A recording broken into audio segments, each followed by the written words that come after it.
is our moment. So long, the sky is the limit. Kaya natin to. We own the future. This is our moment. So long, the sky is the limit. Tara na, sama-sama. Dahil together, we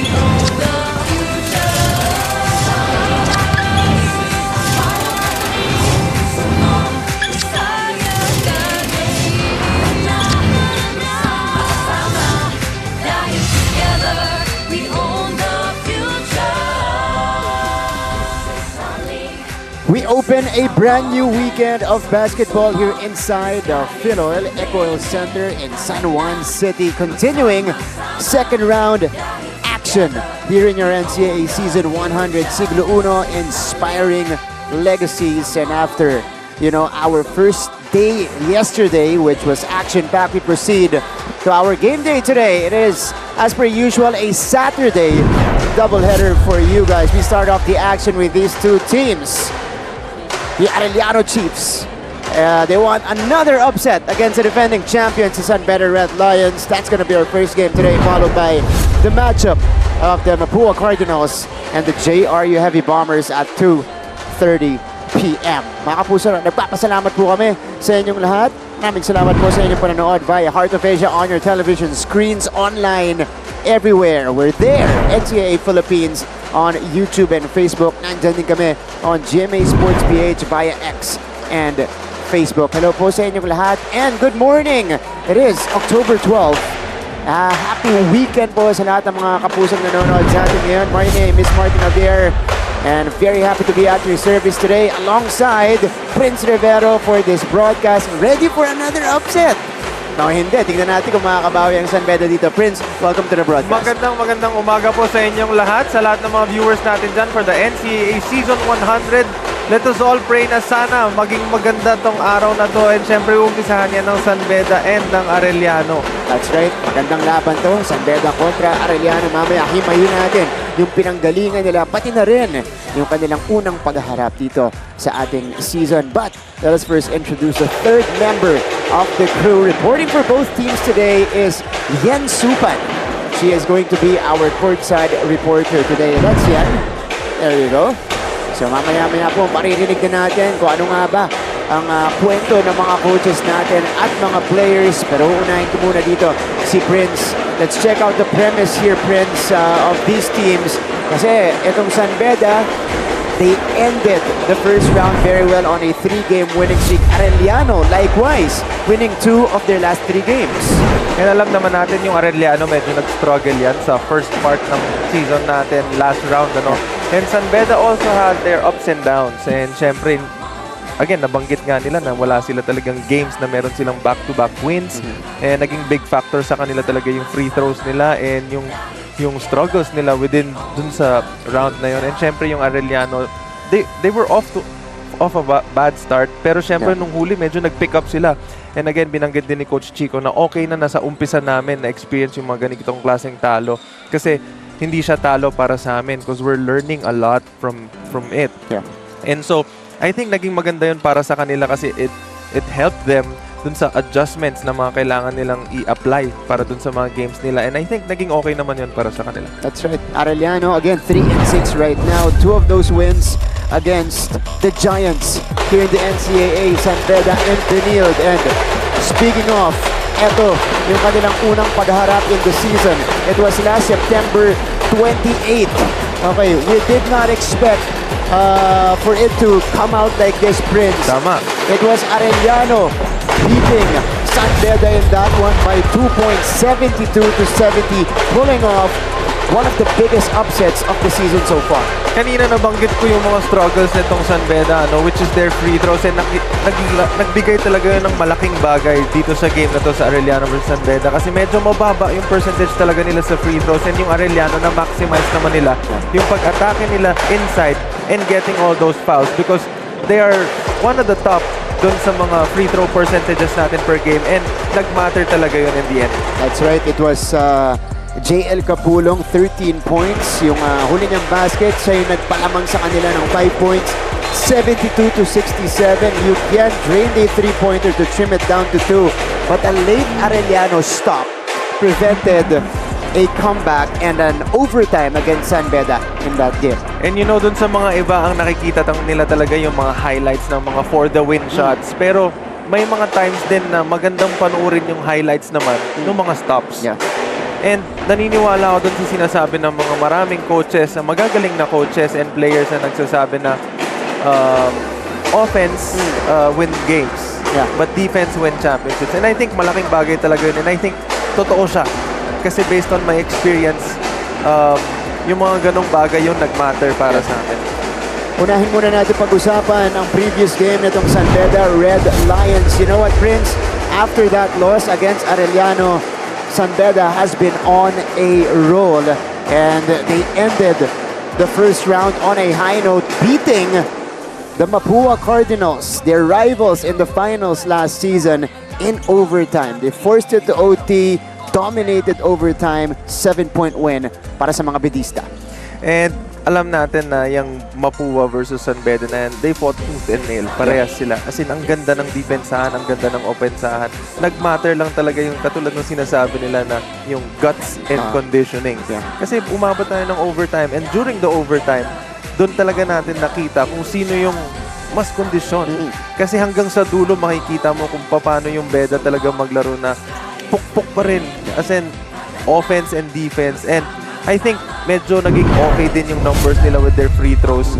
Kaya medyo sumabay din talaga sila sa Mapua all throughout the game. Samantala, ito naman ang pinanggalingan ng Arellano University, again slaying another giant in their final game of the first round. October 4, they beat, of all teams, the #1 squad in the league, the Benilde Blazers, 73-71. Okay, ang pinakamalaking thing para sa akin dito sa game na to is yung turnovers ng Benilde Blazers. Ano? Sobrang daming na-force na turnovers nitong Arellano dahil sa pagbigay nila ng pesky defense na tinatawag nila Coach Chico. And I think yung conversion nila dun sa turnover points, yun talaga yung nagbigay sa kanila ng boost para malagpasan yung isa pang giant, which is yung Blazers. Itong Arellano University are starting to figure things out. We'll see though if it will translate here in the second round when things are tougher and harder. Okay, ito yung mga key players na babantayan natin all throughout the game. Two leaders of their respective teams. Yuken Andrada, leading scorer of the Red Lions this year, going up against Tima Ongotan. It took him a while to find his identity in season 100, but he turned out to be the go-to player of Arellano in most games. And syempre, ikaw ba naman bigyan ng nickname na Tima with the oo number nga. 1? You have to live up with that name, Yeah. diba? And for him to be able to, represent his school and syempre his family by playing the way he plays and ending the first round with the way they ended it, I think so far he's doing a good job. Okay, papantayan natin yung mga numero ni Yuken at neto ni T-Mac all throughout the contest. Mga kapuso, it's gonna be the Red Lions and the Chiefs.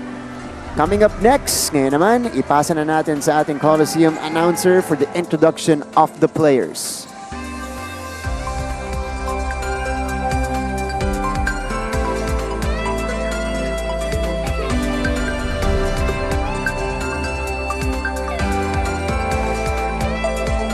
Good morning, NCAA fans at mga kapuso. Welcome to Fuel Oil Eco Oil Center here in San Juan City. Ito po ang inyong NCAA Season 100 Sigluno Inspiring Legacies. Live ngayon sa Heart of Asia Worldwide, GMA News TV at may live streaming pa sa gmanetwork.com, NCAA Philippines website, YouTube at Facebook. Welcome to NCAA Men's Basketball second round of eliminations featuring San Beda University and Arellano University. Now let's meet the starters first from the reigning and defending NCAA champions, San Beda Red Lions.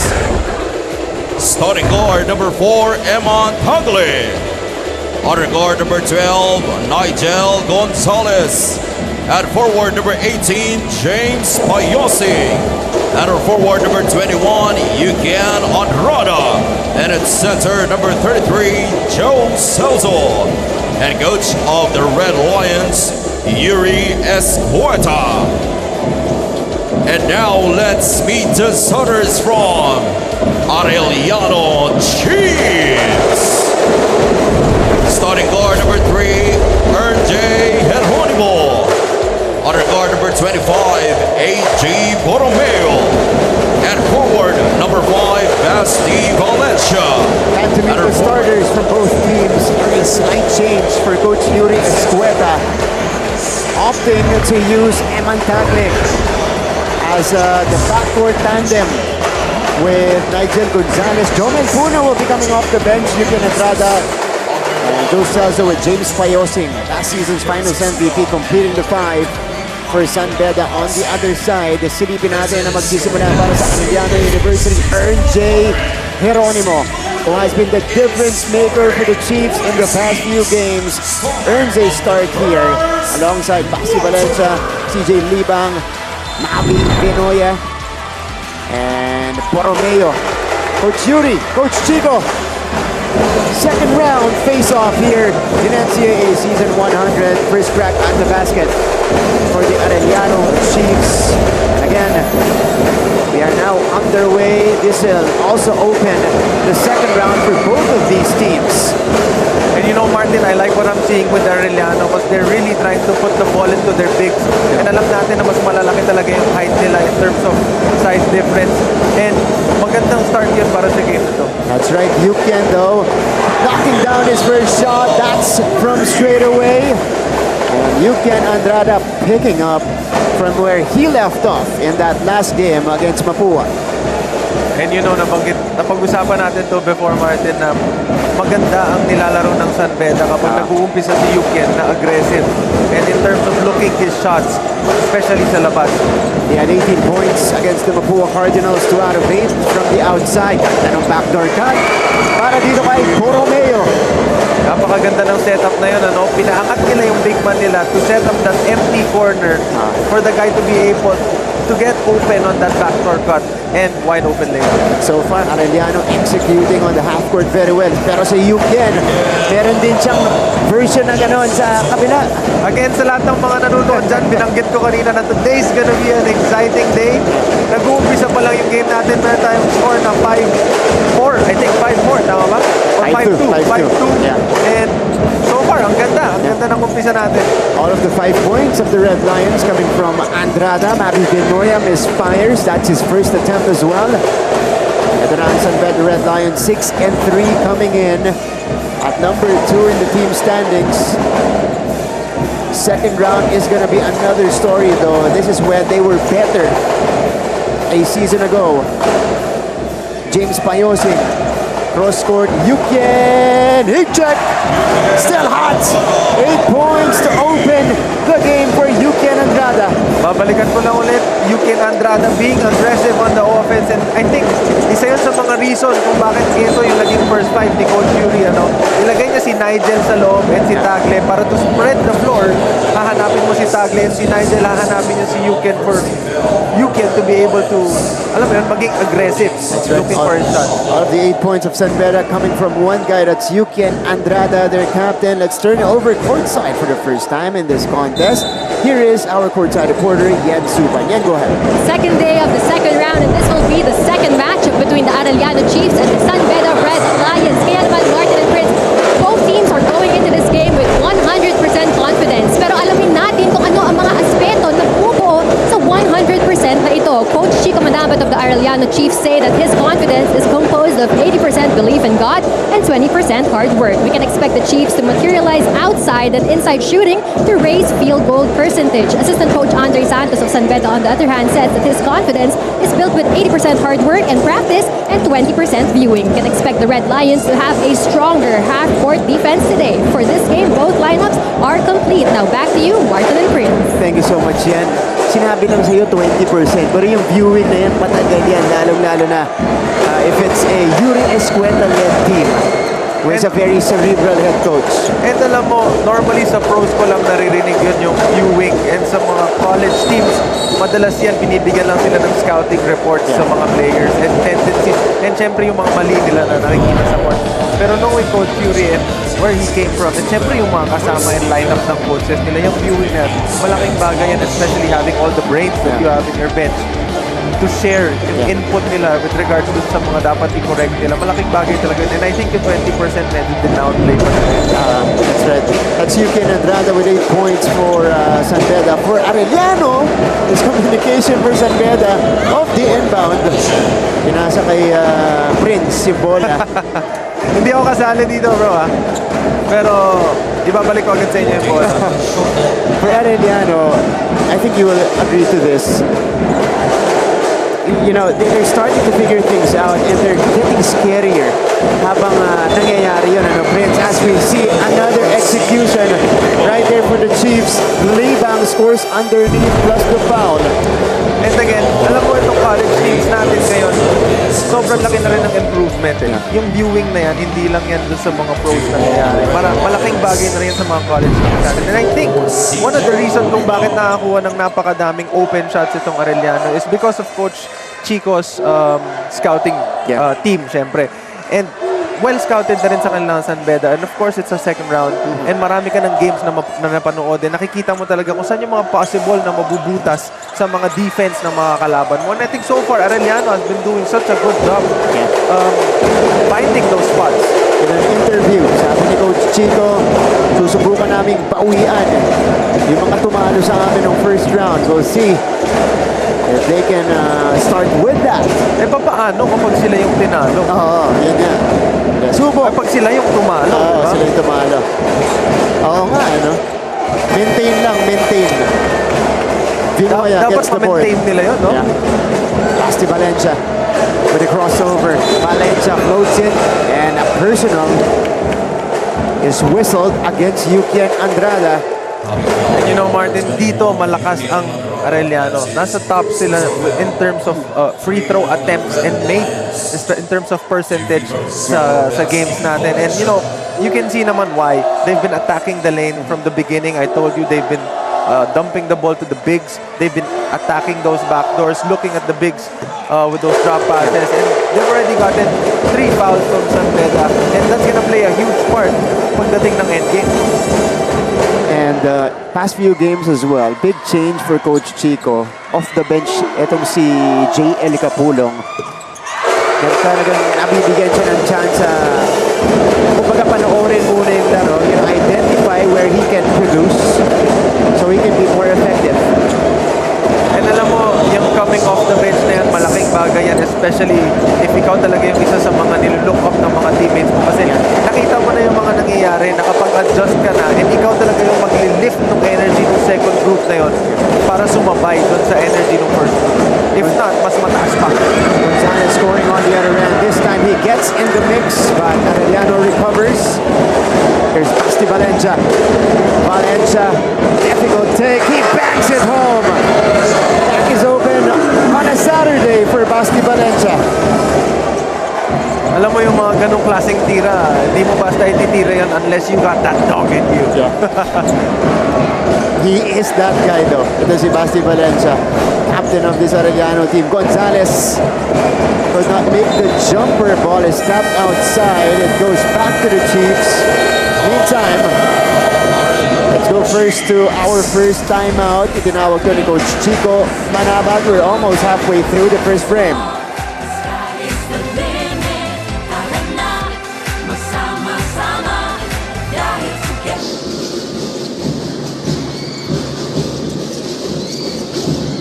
Medina from the baseline. Kala ko short. Hindi diretso yung follow through. Medina. Big zone to. Naka 1-3-1 ngayon ang San Sebastian. Trying to get into their zone offense. JRU wants to get that shooter loading on the corner. Wow, Raimundo staring down Risho. Back to our venue here in San Juan. This is our Frank Lucy Jr., Lancome representative of Perpetual. And on his left side, makikita natin si Attorney Jonas Kabochan from San Beda University. Nasa likod niya, may isa pa. Ayan o, yan, inangat lang yung camera. Dr.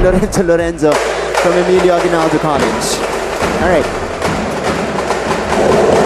It's as close as it can get here in the first quarter. 11-10 in favor of Arellano University. Both coaches making some changes in the lineup on the floor. This is Nigel Gonzalez pulling the trigger. Rebound sequence. Well, our referees decided it's Arellano ball, so last touch. That time on Joe Celso, but I feel like, yeah, San Beda had a case when they contested that. Meantime, J.L. Capulong, Bismarck Lina. Now on the floor, Basti Valencia hit a 3 earlier from the top of the key. Shot clock winding down, he has to get busy. Valencia has one, he needs to take. Ubusan ng oras, si Basti. That would have been a tough move. Yeah. That small pause before that spin move. That's a tough move. But you know, again, based on nakita ko dun sa offense nila na yun, I really thought na they were looking for Capulong kasi pinaalis nila yung tao sa corner and then they made him stay dun sa low post area, which made the guy defending the ball helped a little bit. That's why he got that open spin move. Hindi nga lang inabot ng oras. Turnover count both teams. I was about to say both teams taking care of the ball. Pero pangalawang turnover yan para dito sa San Beda Red Lions. So, 2 apiece sa magkabilang panig. And alam naman natin ito talaga yung isa sa mga bread and butter nitong Arellano, which is their pesky defense. Yun talaga nagpe-pressure kanila na kahit na malayo yung bantay mo, iniisip mo pa rin na baka bigla akong pressure nito, kailangan ingatan mo. Oh, nice move. J.N. Capulong goes to work right away.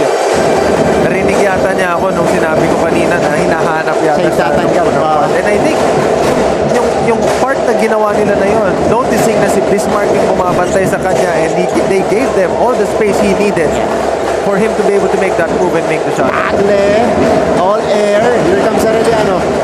Outlet. Vinoya doesn't have the numbers. He spins, he takes, he misses. Back the other way. Hayes picking up. Nigel cross court.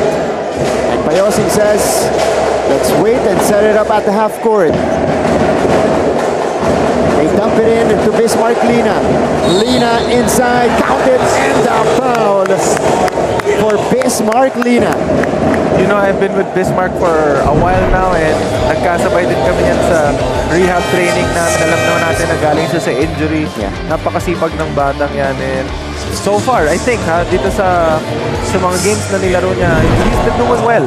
And syempre, kudos sa mga trainers niya na tumulong sa kanya. Syempre, sila Coach Luis and yung SNC niya ngayon, which is in Moro.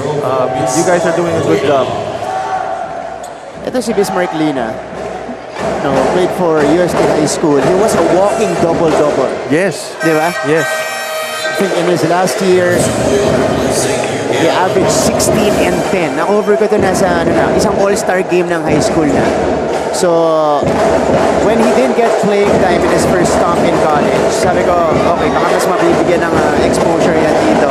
Made the transfer to San Beda. Now, initially slated to come in dito sa simula ng second round, medyo naka-warm up na siya papunta dito, Prince, dahil pinaglaro na siya in the previous games. Yes, and you know, again, binanggit mo nga kanina na medyo hindi siya naging okay dun sa first year niya. Maybe I think kasi napunta siya dun sa team na talagang punong-puno yung line. Loaded talaga yung lineup. Kumbaga hanggang third group nila, pwede mong ilaban sa first group ng mga kalaban eh.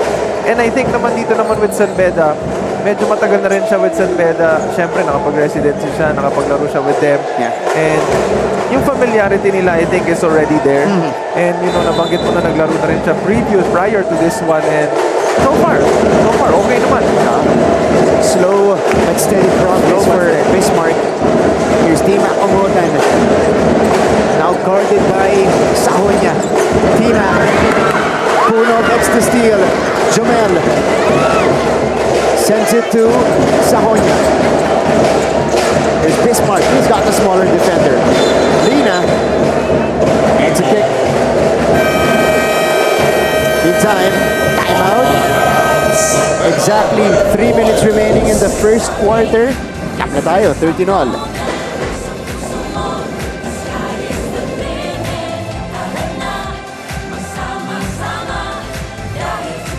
The shoot gives it to Montaño. To the corner, Guadagna. Fourth to shoot. Guadagna fires a jumper. It's goal! Maclad Guadagna. Arellano will try once again. 5 seconds. Basti Valencia from the tree. No good. And now PU Pirates serve.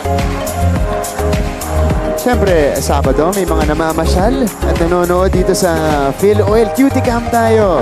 Ayan o. Ito mga bedista. Naka-red. Also right behind the bench of the Red Lions. We've got some beautiful faces inside Phil Oil. Ito naman, yung mga fans ng Arellano University. O, diba? If you guys are in the area, we still have a second game later. Look at that.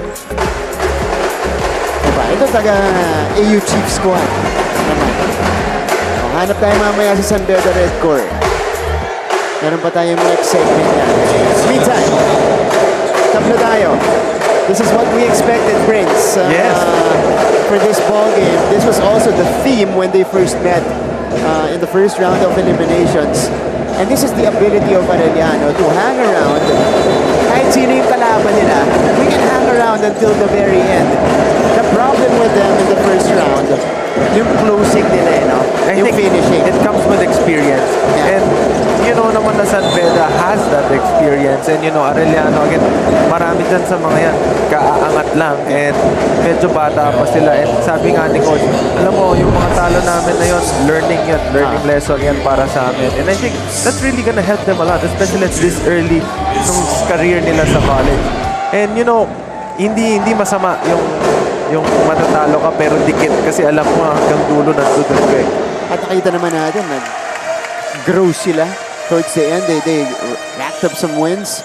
Bismarck Lina, meantime, is starting to get aggressive for San Beda. This is the most comfortable I've seen him so far. In the 3 games he's been on the court. And he connects on both free throws. 15-13. He gives them a 2-point advantage. Pinakungutan, easily breaking the pressure. Hernal, one dribble in. T-Mac retrieves. T-Mac pulls the trigger. In and out. Puno collects it. Stolen away by Omotan. Kick out. Lawrence puts it on the floor. Kapulong, wala. Puno gets another board. Jamel has it. Sahonia. Puno all day. Up to the left that time. Medyo tumulas ata, nakita ko eh. Bago niya itira, nakita ko na parang tumulas yung bola eh. Alam mo yung pakiramdam na after mo itira gusto mong habulin yung bola. Minsan ganun talaga yung nangyayari. Parang yan, dumulas. Di nasa na maayos kasi hindi makukutan. Feeling ko doon, sabi ng Arellano, sige, total, dumulas yun sa inyo, babalik muna namin. Para pantay lang. But Jomel Puno has been the go-to scorer of San Beda University in the past few games. He has been the revelation for the defending champs. Bismarck Lina at the post. This is where he is at his best. What a move! Up and under for Bismarck Lina. Martin, ito yung mga namimiss ko sa college basketball. Alam naman natin na yung bigs ngayon is nag-evolve. Mas gusto nila yung spread na sila na nakakatira sa labas. And this is something that I really miss. Yung bigay mo sa dalawang big man yung bola, ayaw mo sila maglapat din sa ilalim, battle around, pagalingan kayo ng footwork, palakasan kayo ng bangga. But San Beda throwing a triple team to Kapulong or at Kapulong. Basket tayo dito. May tawag. Look at this move. Bismarck Lina. Again, the rip away up and went under Lawrence Kapulong that time. Yan yung mga progression moves ni Hakim Olajuwon. After that good bump, slide, shot fake, maliit, and then step through, up and under. Napakaganda panoorin. Ay, namimiss ko talaga yung mga galawan ni Willie Wilson. Shoutout sa'yo, Willie Wilson. Yan yung mga moves na pinapakita mo sa akin dati. That's an, ano lang yan, Willie Wilson is a big man, but undersized only 6'1". Yes. Yeah, but has made a living in the painted area. Let's check out what happened here. Brian Sahonia initially got bumped. Hold on. Ang contact lang niya is with T-Mac Ongotan. Yes, I think from the reach. But T-Mac, I think, is saying na offensive. Oh.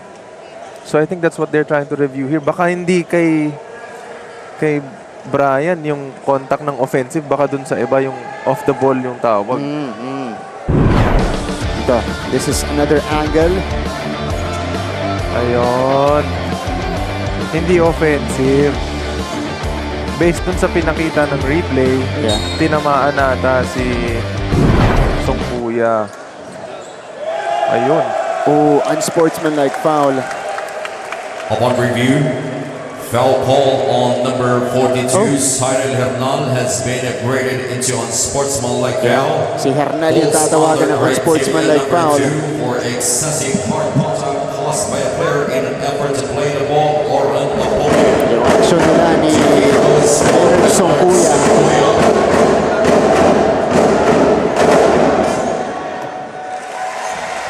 So 2 free throws plus a bonus possession for the Red Lions. You know, props sa mga referees natin and sa management ng NCAA. Ano, hindi nila tinotolerate yung mga ganyang bagay. Oh, yeah. And, you know, they're trying to keep yung league and syempre yung games natin dito na as sportsman as possible. And you know, isa yun sa mga bagay na aasahan natin dito. The games might be medyo mas tough, pero rest assured, inaalagaan natin yung mga players natin dito na syempre to look out for each other. Physical but nothing excessive. Susubukan natin gawin dito. Penny Estacio is now in the ballgame. Shooting over Capulo. Hits the back iron that time. Xander Estacio is now in the game. A rookie out of Chicago. Siya yung makikipagpanggaan kay Songkuya. That's going to be a foul on Leonard Songkuya trying to establish position with Estacio. So Leonard Songkuya, this guy is the energy big. The Coach Yuri tatawagan ng foul. A little too much activity that time. So Estacio, this is a project for Coach Chico Manabat. A late entry to the lineup of Arellano University. Kaya hindi siya na-integrate agad dito sa kanilang sistema. Slowly but surely though, he's starting to figure out the play here in the NCAA. Only 18 years old itong si Xander Estacio. And alam naman natin na yung basketball dito sa Philippines, ibang-iba talaga compare mo sa mga other countries. And it's really hard to adapt dun sa basketball play natin kasi matataas yung IQ, tapos hindi man ganun kalalaki, pero yung laro, ando dun eh. At yung physicality. Yan ang unang adjustment. Inside, Leonard Songkuya scores. 20-14. San Beda starting to extend this lead. De Leon being hounded by Penny, who will be called for the foul. He could not believe it. Ito natin to, Estacio, I know with Songkuya who got the deep position. Ito si De Leon will be rewarded with 2 free throws, both teams. And dito sa angle natin, Martin, nakita mo yung depensa kanina ni Estacio. Tinignan na siya ng referee, sabi parang merong contact Tapos sinilip pa niya just to make sure na meron talaga. And meron nga, kaya medyo late niya na natawagan. May nakita natin si Coach Yuri nagre-reklamo, bakit mo na tinawagan ka rin na pa niya ginagawa? And I think naman, para naman dun sa din ng referee, sinigurado ko lang po siya may contact. Mamaya mag-iiba na yung discard si Penny sa depensa. Jumel Puno. 5-second difference between our clocks. It stays with San Beda with 3 seconds on their shot clock. Trigger man will be Brian Sahonia. Coming in is Yukian Andrada for some much needed shooting. This was the shot. Oh yeah. Puno off the inbound. Puno! Knockout play and the foul for Jumel Puno. Normally, sasabihin ko sa'yo, kung sino yung huling gumalaw, yun ang hahanapin nila. Pero, alam naman natin na yung unang dalawang gagalaw, yun ang unang titignan talaga dyan. Kung sino yung magkakamali sa depensa. And in that case, Jomel Puno caught his defender sleeping and got a knockout play. That's the first basket for Jomel Puno. And he completes the 3-point play. Final shot time for the Chiefs. They go to Tina Ongotan. Ongotan with a cross. Ongotan! Oh! Missed at the rim. Ang ganda sana nung read niya doon, no? After that crossover. But instead, we'll stick with the score. It's a 7-point advantage for the San Beda Red Lions. Their biggest of the game. They'll carry that going into the second frame. Darating po yan sa ating pagbabalik.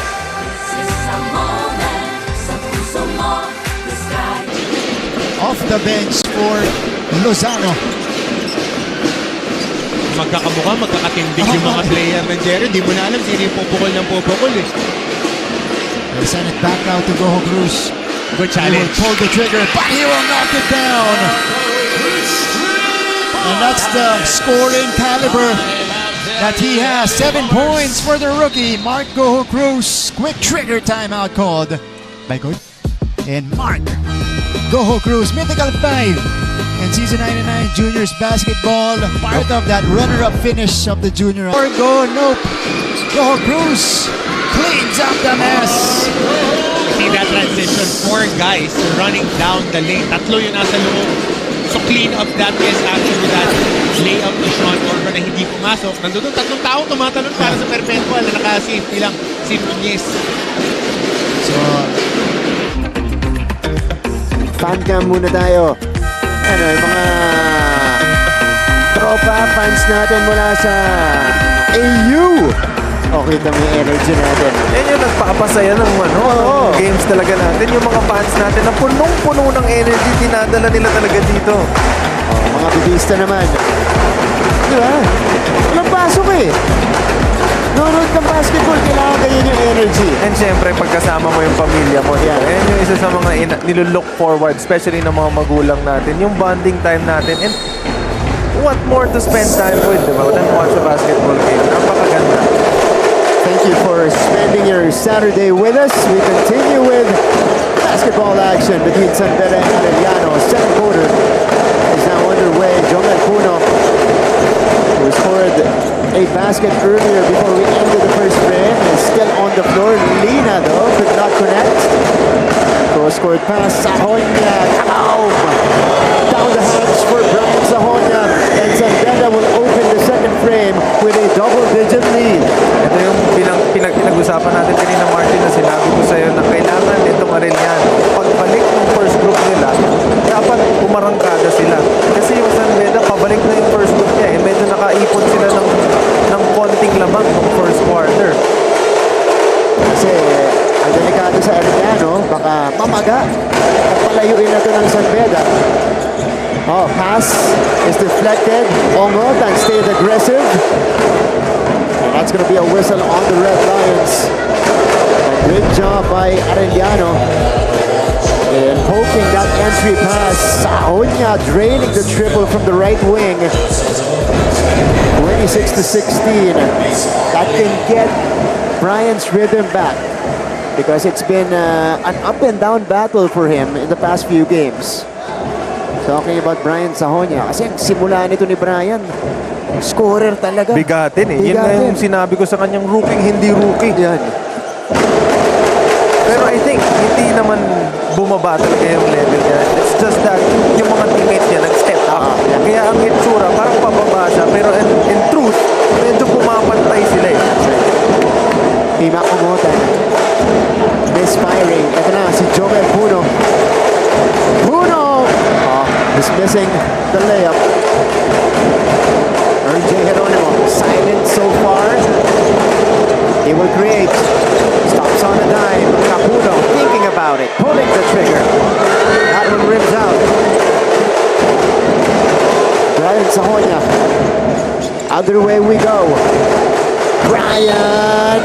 Nope, but he gets the whistle. 2 shots coming up for Brian Sahonya as we throw it back courtside with Yan Supan. Yes. Have you ever experienced being happier after saying goodbye to your first choice?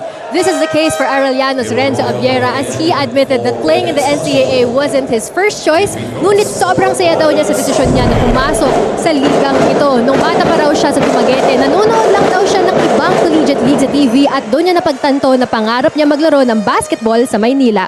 Dream come true na makapasok siya sa kabilang liga but there were other plans for him kaya sinubukan niya pumasok sa NCAA. At ngayon, isa na siya sa mga key players ng Arellano. Now let's see what he does in his rookie year. Now back to you, Martin and Prince. Thanks, Yan. That was a loaded first question thrown at us by, again, di ba? Pero Renzo Abiera, indeed, especially in the last games na itong Arellano University, has been a factor kasi siya yung isa mga consistent ilang shooter. Alam mo, sasabihin ko sa kanya na relate ako sa kanya kasi alam mo naman nung high school ako, meron din akong first choice pero nag-end up din ako sa NCAA. Napaganda pa. Pininoya. Kalimag collecting the rebound. Ito na si AJ Arroyo. Completely different unit. Well, not completely, but two different players on the court for San Beda. Jomel off the hop. Double teamed. Uno stays with it. And that's a whistle. Arellano could not secure the rebound, Prince.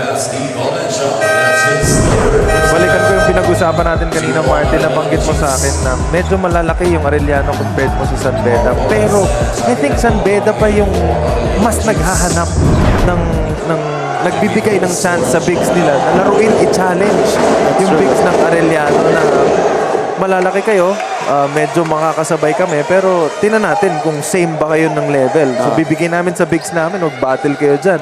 Bahala kayo dyan sa ilalim, tinan natin kung sino talaga. Pero yung bigs kasi ng San Beda, battle-tested to mga to. Joe Celso, Yuken, Jomel Puno. And they're used to playing their roles as rebounders. And I think, inside presence. based on the experience na meron sila, siyempre, may mga batang players ng Arellano and yung Beda. Yan yung, ang may term sila dyan yung put sa experience Kasi gamit na gamit Yeah.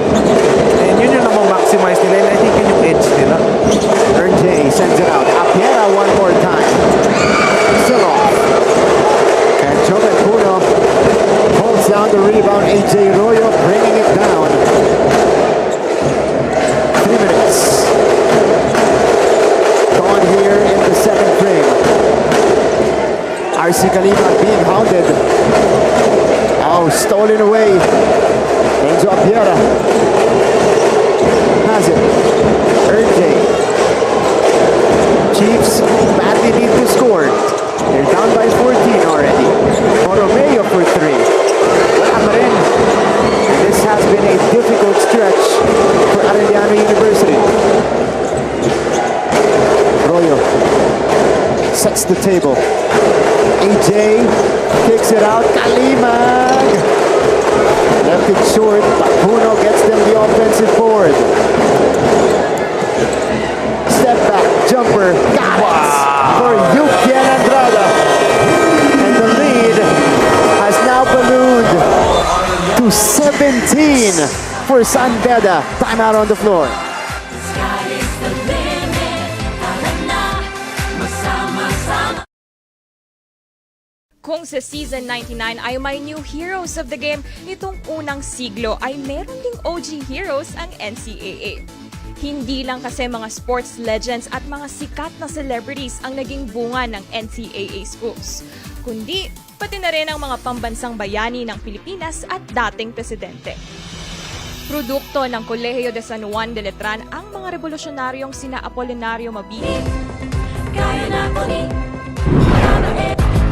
Balik sa ating laban, 6 and 11 to go in the first half. Brian Sahonia starting off this San Beda barrage in the second quarter. Yukian with a step back 3. And how about this?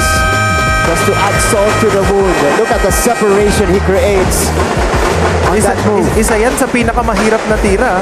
Step back bago ka tumira tapos sa 3 points pa. Yeah. Sinubukan ko rin yan dati. Hindi tumama ng rig, pinagalitan ako sa... Dapat sinubukan mo pa rin. Pero dati yun. No? Medyo matagal na yun. Ngayon, okay na tayo dyan. Yukian Andrada now with 11 points. By the way, that's his first basket since his 8-0 start para dito sa San Beda. But, you know, he's still perfect from the field. 4 out of 4. Ay, hindi. Yeah. 4 out of 4 from the field. For Arellano.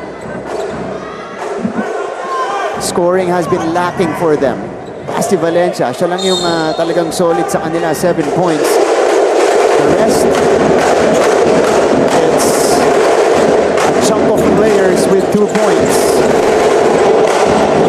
17-point advantage, a 10-0 run by San Beda.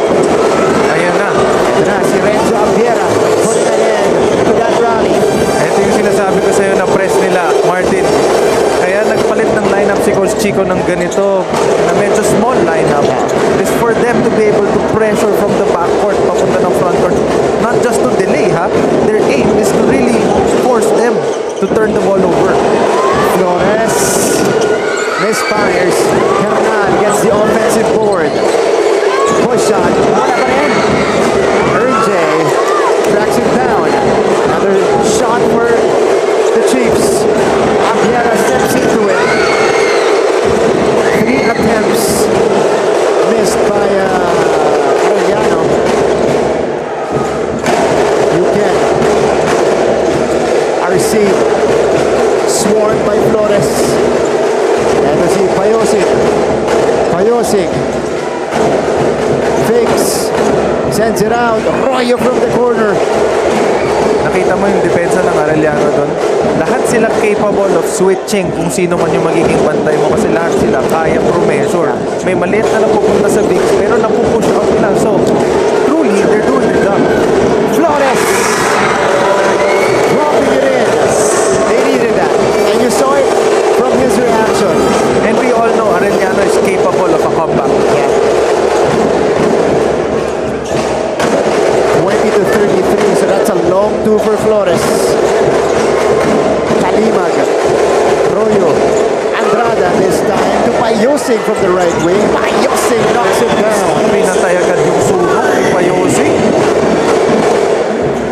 Isa yan sa pinakamasakit na pakiramdam. Kung mahabol kayo, ang ganda ng dinidepensa nyo, nasa inyo yung momentum, biglang titiraan ka ng malayong 3 points.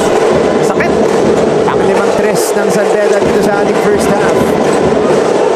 Borromeo got deep. RJ has 4 to operate. Geronimo step through. Wala lang.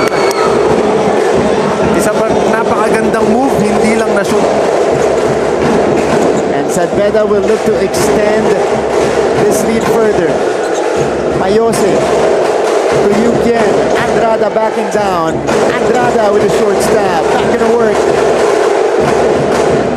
Back the other way. Renzo Abiera off the cross. Contested layup. Payose will be fouled by Geronimo. I think they have to review that kasi medyo ahit tong white. Meantime, ito yung papatay sunog mula kay Renzo Abiera and then Flores with his pinky toe on the line with a long two there. Grabe. Pero si James Payosing, ito Ayun. naman yung Extinguisher.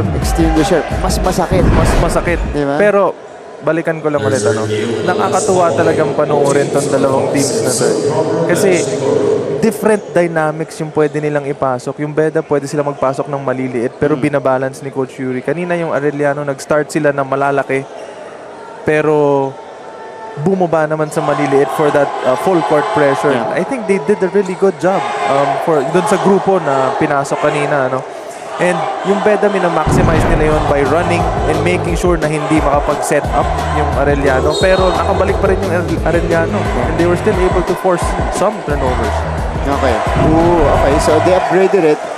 Unsportsmanlike foul on Upon review, RJ Geronimo. foul call on number 3, RJ Geronimo, has been graded into unsportsmanlike foul. Falls under criteria number 1. So- With an opponent and not legitimately attempting to direct play the ball. Okay. I think parang transition foul yata yung Okay.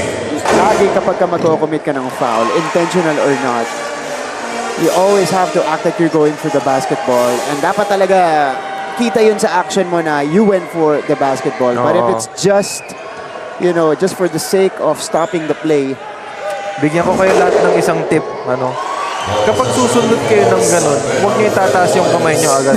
Kasi pag tinaas mo yung kamay mo, ang isipin ng referee doon, ay, foul mo lang. okay. Pero kung sumundot ka ng ganun, pero umiling ka after na parang, hindi ko nakuha yung bola. Baka isipin pa ng referee na you went for the ball. Good point, yeah. Kasi nagtaas siya ng kamay agad. So Kasi parang kung- intentional ka. Alam na ng referee na, ay, foul niya. Fast break, 4 yung San Beda, di ba? So turnover on Leonard Sokuya. RJ gets a breather. Hold on, this is now An 18-point advantage for San Beda. Richie Kalimag will come in for Payosing. So si Tima Pongota na magbababa para sa Arellano. 38-20. They only scored 4 points here in the second frame. Yuan Gamay settles for the 3. Ang ganda ng play na tinakbo ng Arellano na yun, ano? Pinababa nila yung guard nila to set him up on that handoff. And syempre, good screen from Capulong. Richie Kalimag cleans it up. 20-point lead now for the Red Lions. And yan naman ang makikita mo na upside na binibigay mo yung bola mo sa bigs. Kasi yung defender ng bigs din. So pag nagmintis sila, chances are yung guards ang nasa loob para kumuha ng rebound. And yung beta guards, sisipa ang kumuha ng rebound. Lawrence Capulong extinguishes the fire, but it's a long way ahead for the Chiefs. They're down by 18. Timeout muna tayo.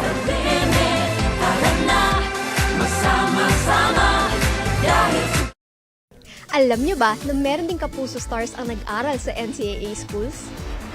Ilan sa mga ito ay sina Yasser Marta na naging team B ng San Sebastian bago lumipat sa LPU. Si Anthony Rosaldo naman ay galing sa Arellano at si Rocco Nasino na naging Mr. Mapua pa. Mga perpetualites naman sina Kailin Alcantara at Shaira Diaz, habang tubong St. Benilde sina El Villanueva at David Licauco. Proud Bedans naman sina Sofia Ceneron, Christopher Mart. Balik tayo sa ating laban, 40-22. Lina missing from point blank, but right there for the follow-up was Richie Kalimag. Ito naman, pinakitaan tayo ng footwork ni JL Capulong.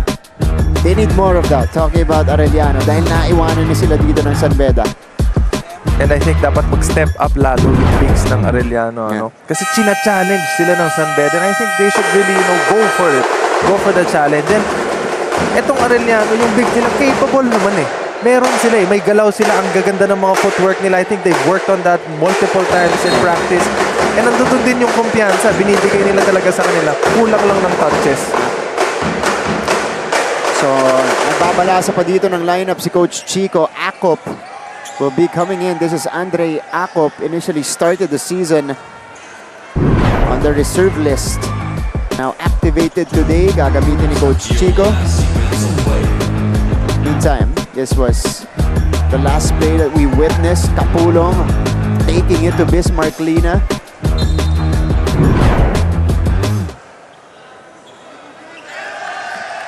Ooh.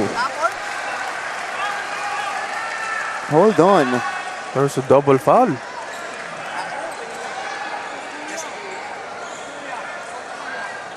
Is it on Hernal?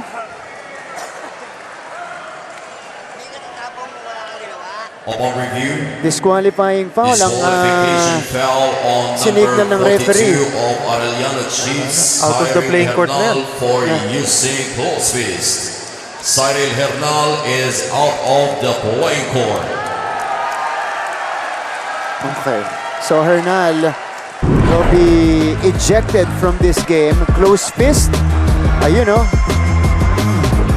Did it come here? No, it was his contact with Sombuya.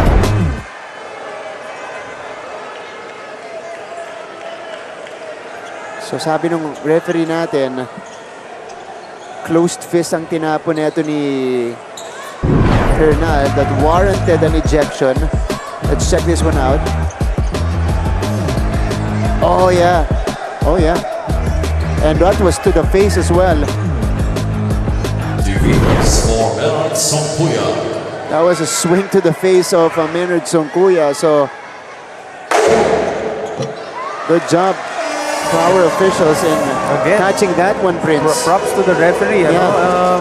Minsan hindi na nila i-replay yun kasi tapos na yung tapos na yung incident nangyari na. Pero the fact that they did and they called it the right way, I think that that shows a lot kung ano talaga yung pinopromote natin dito sa NCAA, which is yung sportsmanship nga talaga. That's right. Okay. So 2 and 18. -1 player si Coach Chico Manabat. That's one of his best wings. Itong si Arellano. For pressure. Richie Kalimag. Ayan na yung depensa ng Arellano. Ball is stopped from behind by AJ Arroyo to save the play. Still a good stop. Yeah, for the Chiefs. Pulong goes quickly. No. And goes back to San Beda. T-Mac says, last touch nila. Hindi. This will not be reversed. Ay, hindi. Di-reverse na nga. So it's last touch on Kalima. States with Arellano Chiefs. Good call by the refs. Yeah. 2 minutes left in the first half. Ano sinasabi ko sa'yo, Martin? Yan yung mga dapat gawin ng Arellano. Ibigay nila nang ibigay sa bigs. Hayaan nila maglaban ng dalawang bigs sa ilalim. And here's the ball pressure again. They got a steal earlier. Now San Beda brings it across. Arellano taking it one possession at a time. Arroyo pulls the trigger. Left it short. Rebound ending up with Kapulong. Mamay will wait. 90 seconds left in the first half. A 2-point field goal. Second quarter field goals nothing rather. 4 out of 18 for the Chiefs. Vinoya off the cross. Vinoya off the pen. I like what I'm seeing. Martin. Arellano trying to be more aggressive on offense. This is now 6 unanswered points for the Chiefs. Bismarck Lina. Hindi nga lang makatapos si Bismarck. That was another nice move coming from Bismarck. Ito na si T-Mac. They're trying to fuel this run. Alam mo yung pakiramdam ng bata na pinasok sa tempo shop na. Parang ganun ako eh. Ngayon na pinanonood ko yung mga big man na kanya-kanya silang papakitaan ng mga moves, ng footworks nila. You know, yan yung matagal na nawala eh, sa basketball, especially dito sa atin. Kasi ang laki ng influence talaga ng mga players abroad na tumitira sa labas yung mga big. Sinespread nila yung floor. Medyo nagiging one-on-one. Yung one-on-one sa post, yun yung medyo Bihira na, no? bihira. And you know, yun yung masarap panoorin eh. That's true. Ongotan! Foul on Nigel Gonzalez. Makita mo yung hakbang na yun after that second step na nag-pause siya. Inantay niya munang lumagpas. And the strength to stay with the shot, no? Ito na bangga Yan, no? na siya. That's a high IQ move, ha? You wait for your defender to pass by you and then hope for the contact and then get a foul. Muntik pang pumasok. T-Mac Ongotan to the line. Kasalanan ko ata na nabati ko yung free throw percentage ng Arellano. Kanina pa naman yun, so okay lang. But T-Mac Ongotan has been struggling in the game. At least in the first half so far. Medyo tahimik siya, no? Ramontagle. On top, Joel Puno. Service. Over to Gonzalez. Lina, bounce pass. Too congested. Ito na, si Yuan Kamay. Good defense by T-Mac. So Arellano can go for the final shot of the first half. Kamay against Puno. Kamay poked by Jomel. And that's their foul to give.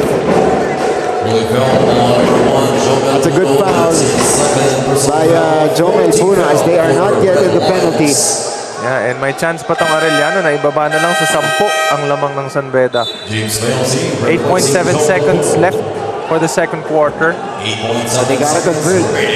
Importante itong possession na to para sa Arellano. Set them up better in the third quarter. Akop. Ooh, Payosing is called for the personal. So, penalty ng San Beda. 2 free throws para kay Andre Akop.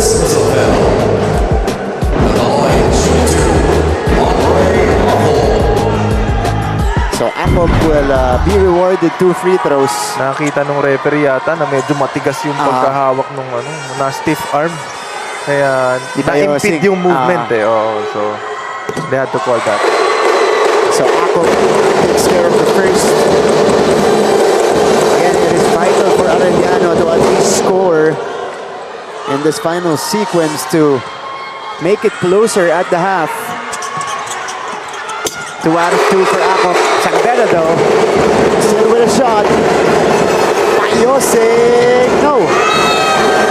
And that's how we will end the first 2 quarters in this matchup between Arellano and San Beda. Oh, hold on. We have a late whistle. Yeah. No, I think the referee blew the whistle before the buzzer. Natin to.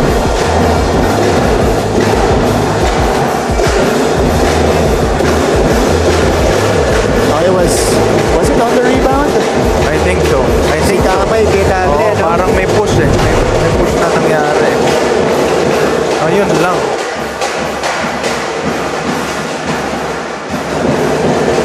So, if they call this one, 2 free throws to para kay Eman Tagle.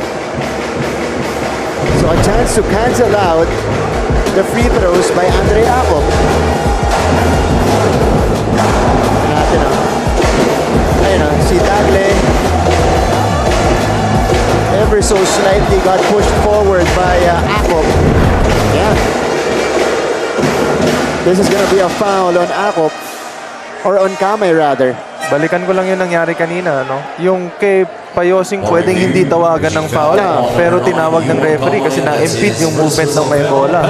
Etong case naman na to, Tagle was gonna go for the rebound. May time pa na natitira. Medyo natulak yata siya. So I think the referees had to call that also. And good look para sa mga referees natin. Ano yan? Just to stay consistent with the calls. Yes, tama. So, Eman Tagle, 2 free throws coming up. Naibaba ng Arellano sa 11. So, ito, gustong dagdagan ni Eman Tagle. Part of the starting lineup today. Tagle to the line. He misses the first. San Beda, well, they've been shooting well from the line. 11 out of 15. Another one though coming up. Okay. Takes care of the second. 2/10 of a second remaining. Ooh. Oh, now may chance pa sila na mag-inbound from the baseline. Yeah. San Beda Red Lions basketball. So yun ang doon na dehado ang Arellano. That was a long pass. Went directly outside, so we stay on this side for the inbound. Kasi dyan nangyari yung last na possession bago lumabas And walang nakahawak this side. So, this is gonna be a quick knockout play. Natin kung makakanakaw dito ang San Beda. Lob. That was for Payosing. That's how we officially end the second quarter. It's a 12-point game. San Beda surges ahead, 41-29. We'll tell you the story of the first 2 quarters by the numbers and through our highlights. Pero magpo-perform din po ang ating mga cheerleading squads at the halftime break. Lahat po yan darating dito sa NCAA Season 100. And that's why he is there. Kaya naman itong EACA, they transferred into a zone. Mangubat drains the triple. Unang punto sa laban natin para kay Lawrence Mangubat. Make the most out of it. Kasi hindi mo alam kung kailan ulit gagamitin. Hindi mo alam kung kailan mag-ulit yung mga kasama mo, di ba? That's right. So, kailangan. Ito na naman. And Lawrence Mangubat drains his second one from the same spot. Jeco Bancales back in the game. Panilong si Devara ng EAC. Mangubat. Kaboom! The rookie is red hot from downtown. A second quarter explosion by Lawrence Mangubat. Cortiza. Luciano. together, we own the future. Sunny, this is the moment. Come on, the sky is the limit. Summer, summer.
Ancheta. Let's see if they'll try to establish Liwag. Inon pulls up for three. Allen Liwag. What a pass to Ancheta. And Ancheta is able to score. And gives the lead back to Benilde. Miscommunication on the San Beda defense. Capitalize na yun. Ito yung nagagawa ni Allen Liwag. When he gets the ball in the post, they can run the offense through him. Yeah. Punta. It's something you worked hard for. Saka pinaghirapan. Yun na nga. Yep, that's a champion point guard right there. And he's smiling. He's getting comfortable. Tony Inon gives it back to Chomel Ancheta. Inon with 5 on the shot clock. Inon binigay kay Ancheta.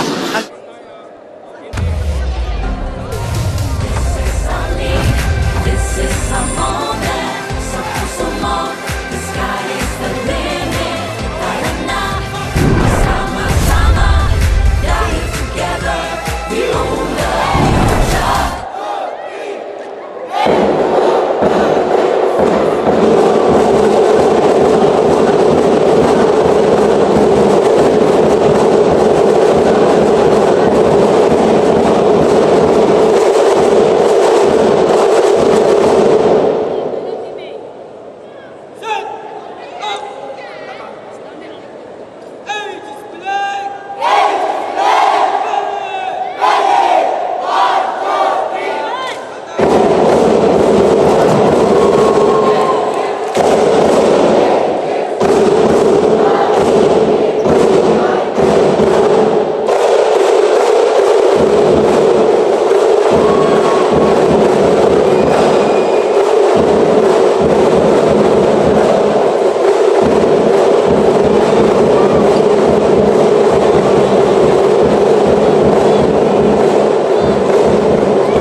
Performing right now at center court is our 5-peat NCAA cheerleading champs, the AU Chiefs squad at the half. It is a 41-29 lead for the defending champions, San Beda Red Lions. They're batting the Arellano Chiefs here to open the second round. And first quarter natin, ito, Prince, nakita natin dito. Dikitan pa yung laban natin. It was tit for tat. Nagpapalitan tayo ng basket. At sumasabay pa ang Arellano sa San Beda. It was only a slight cushion by San Beda at the end of the first 10 minutes. Again, balikan natin yung usapan natin nung umpisa pa lang ng game kung gaano ka-importante yung scouting. And I think nung umpisa, okay. Maganda yung scouting on both teams. Maganda yung offense ng Beda. Ang ganda rin ng offense ng Arellano. And I think itong game na to, so far, for me, is a game of adjustments. Mas nakapag-adjust yung Beda dun sa niraran ng Arellano. Yeah. And I think that's what gave them the lead. Pero yung Arellano, hinahanap pa rin nila yung parang prop or tama na timplada nung 5 na nasa loob. And unti-unti, medyo nakukuha nila, especially whenever they try to get the ball inside. Doon sila nagsa-start ng offense. Maganda yung tinatakbo nila. Ito namang San Beda, umiikot yung bola eh. Makikita mong umiikot yung bola. And ang Beda, pag umikot ang bola, alam natin na maganda ang magiging outcome ng offense nila. Yeah. Speaking of, ilan na ba ang assist ng San Beda for the first half? Meron na silang 10 assists. Normally, yung 10 assists na yun, nakukuha na yan sa isang game. Yung mga ibang teams. And Arellano only has 4. Pero na-force ng Arellano yung Beda to 7 turnovers. And malaking bagay yun para sa kanila. Second quarter, guys are seeing the highlights here. San Beda just extended the lead. They were ahead by as many as 20 points, 40-20 at one point before a late Arellano surge happened in that second frame. Ito yung ating mga numero. And one of the difference makers, Prince, so far, 3-point shooting ng San Beda Red Lions. They've made 5 triples compared to just 1 dito sa Arellano University. Kanina sinisilip ko yung percentage ng mga teams natin in terms of their 3-point shooting. And itong Arellano, meron silang 18% lang na 3-point percentage per game na average. So I think yung 1 out of 30 nila, medyo nandun pa rin sila. Pero I think mas okay, mas magiging okay for them if hahanapin pa nila yung tira nila na manggagaling sa bigs or dun sa mga drives nila. Kasi dun sila talaga kumukuha ng score sa free throws and yung mga putbacks ng mga bigs nila. And so far, it's been a well-balanced attack for San Beda University. Yukian Andrada leading the way with 11 points, following him. And so far, his best performance in the season, Bismarck Lina with 7 points. Pagkatapos nun si Payosing na with 5 points. Arellano, on the other hand, they're lacking in scoring. Valencia, Kapulong combining for 13. The resto, susunod na. 2 puntos mula kay Abiera. Medyo tahimik si T-Mac. Yeah. Medyo tahimik pa si T-Mac. Pero tingnan natin kung mababawi niya yung kanyang rhythm dito sa second half natin. At syempre, sige, alam do niyo the naman, honors. guys. Do the honors. Yeah, go ahead. Tinapos ko lang yung sinasabi ko kanina. Pero again, babalikan lang ulit natin itong damit na sinusuot namin ngayon. Nakakailang laban na ako. Buo pa rin. Kita mo naman, hindi natatanggal yung tatak. Comfortable pa rin ako sa pananamit ko. And syempre, pag nakikita nyo kami sa TV, hindi naman kami mukhang nangangati, di ba? So, alam nyo na kung saan nyo ito mabibili. GMAstore.ph. This is our NCAA Season 100 Siglo Uno shirts. Pwede pala sa live selling si Prince. Pwede. Malupit. Alam mo, medyo nasubukan ko na yan dati. Yung sasabihin na, pakilagay nyo na lang dyan yung amount niyo tapos steel price na yan. Alright. Sana nakumbinsi po kayo bumili ng t-shirt. Napakaganda ng t-shirt natin. Okay, third quarter is now officially underway. Martin Javier, Prince Rivero, Yen Suman completing the broadcast team. Arellano and San Beda. This is how they'll open their second round campaign. So Basti Valencia, Prince, who was a non-factor dun sa ating second quarter. I think he only played a few minutes. Balik dito sa ating laban. Dahil ng first quarter, nakaka-7 puntos na siya. Second quarter, wala. Dito, maganda siya yung puntahan. Oo, kasi again, balikan lang natin yung second quarter kasi medyo naging different yung naging rotation nito ni Coach Chico kasi hinahanap niya yung tamang balance para dun sa magiging defense nila kung paano nila isa-stop yung running pace nitong San Beda. And dito naman sa third quarter, I like what I'm seeing. Umpisa pa lang pinag-usapan natin kanina na dapat dalhin nila talaga yung bola sa loob, which yun ang unang-una nilang ginawa. First play, dinump nila yung bola dito kay Valencia para atakihin sa loob and if not make it, get at least a foul and nakakuha nga siya ng foul free throws para sa kanila. So, itong simula ng third quarter, first few minutes, usually, this is important for both teams. It's an indicator cushion. Arellano, this is important for them to make a push. Para maibaba yung lamang. You can. Leading scorer of the Red Lions so far, Payosing. James folds it up.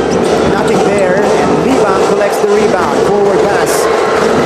Mami Binoya scores with the left hand. Sabi natin kanina, yung depensa na meron ng Arellano, kapag nahanap ni Coach Chico yung tamang timpla ng 5 na nasa loob, makukuha nila yung rhythm nila and capable sila of getting back even if medyo malaki yung lamang. Now they're starting to up the pace. Pangyan ang instructions ni Coach Chico. During the dugout, Celso is trapped. 5 to shoot. Payosing squeezes through. James, no foul whistle. And a violation on the Red Lions. So Arellano, with a couple of stops here, they cut the lead down to 8. Puntahan muna natin. Ating courtside reporter mula sa dugout. I think of Arellano University. Here is Yensu Panyan.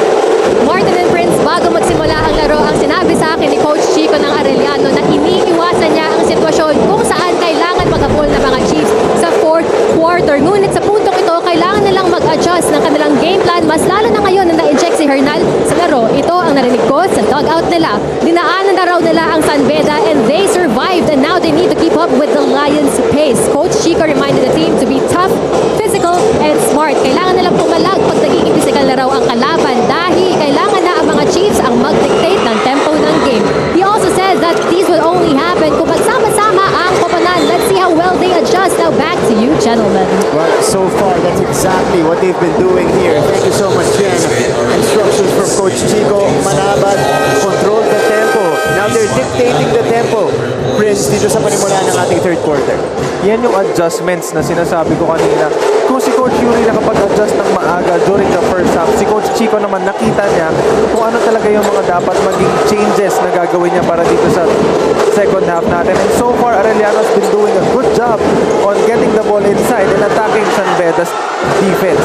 And yung pesky defense nila sa San Beda are limiting San Beda to take those bad shots. Yeah, that's right. But San Beda will force the shot clock violation. The Chiefs unable to manufacture points. Usually, mabilis ang response dito ng Red Lions. We'll see what will happen here in the third. Benny Estacio is now on the point. Jomen Puno shows the aggression. Jomen Puno goes all the way.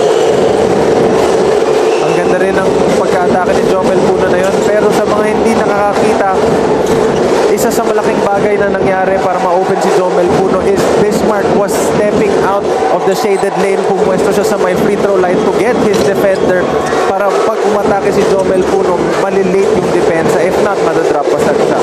That gave him that open layup. Clearing the lane. Jomel Puno now will operate. You can. Inside pass. Bismarck na abuelo. Bismarck Lina with 9 points.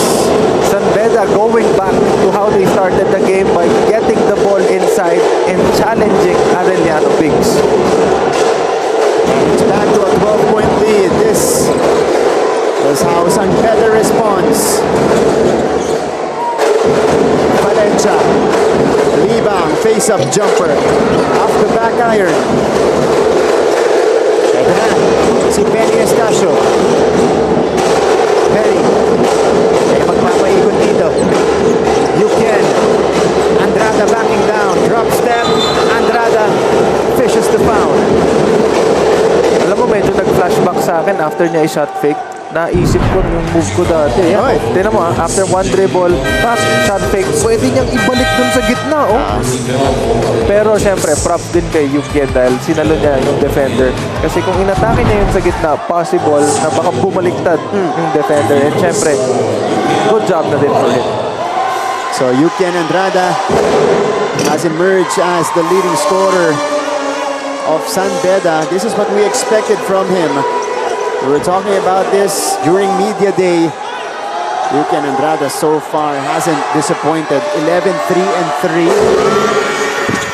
And syempre, kailangan niya maging aggressive on offense kasi siya yung nagsiset talaga ng tempo para sa San Beda, especially dun sa beginning ng game. Kasi pag hindi siya naging aggressive, chances are, yung teammates niya medyo mamagal yung pag-angat ng energy.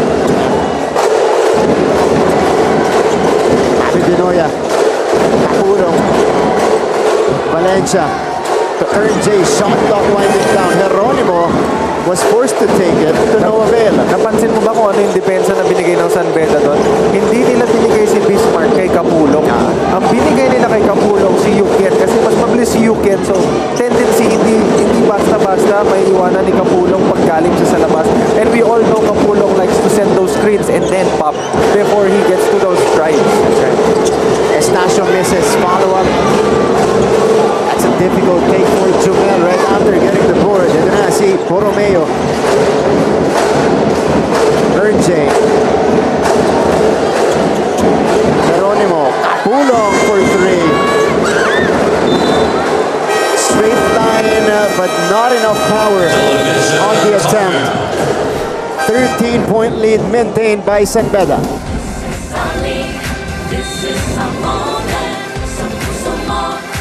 Silio. Estrada is on the move. Estrada puts it up and in. So Jimboy is on. Nanay naka 30 points sa first quarter.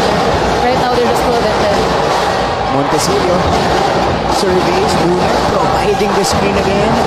8 to shoot for Nat. Pull-up jumper.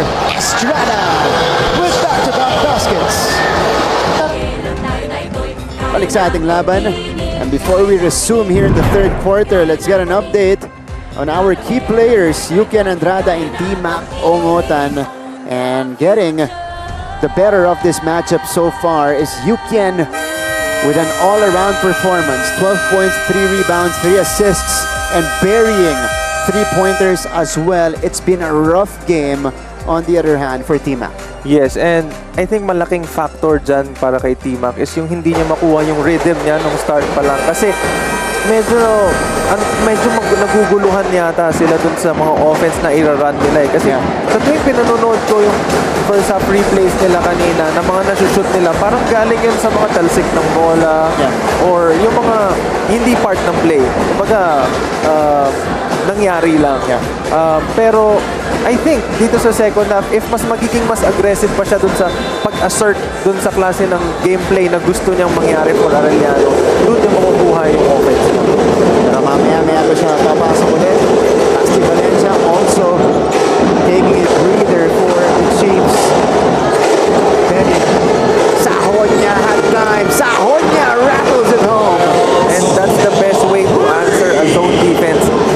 Off a timeout, Arellano sets a 1-2-2 defense for San Beda, and then San Beda answered the 3-pointer. Yan yung binibigay mo pag nag-zone ka. Pero pag nasutan ka dyan, magdadalawang isip ka na eh. Bakit pa ako ulit mag-zone? Eh, nasushoot nila eh. That's right. Oh, the drive. But again, no basket from point blank para dito kay Flores. San Beda shooting 46% from long distance. Yuken connects! It's another 3-pointer for the Red Lions. And I can see Coach Chico signing the Arellano Chiefs to go back to man-to-man defense. Kasi back-to-back 3-pointer na yung nashoot ng San Beda after nila mag-set ng zone. They stayed with the zone. They paid for it in the previous play. Talking about Arellano. 15 points now for Yuken. Borromeo. Geronimo. This is badly needed. And he drops it in. They needed that. They needed that shot to go in. That is the first field goal of RJ and only the second 3-pointer of the Chiefs. Puno will drive. Puno knocks it down. You're gonna know San Beda is lucky from beyond the arc if Puno starts making his 3-pointers. Pero, take note, last year si Puno isa sa highest field goal percentage ng 3-pointers sa team nila. And ngayon, meron siyang 55% with 11 out of 20. Wow. Ito, clean up sa loob. Flores, speaking of 3-point shooting, San Beda is now at 50% after those triples. 7 out of 14. Lina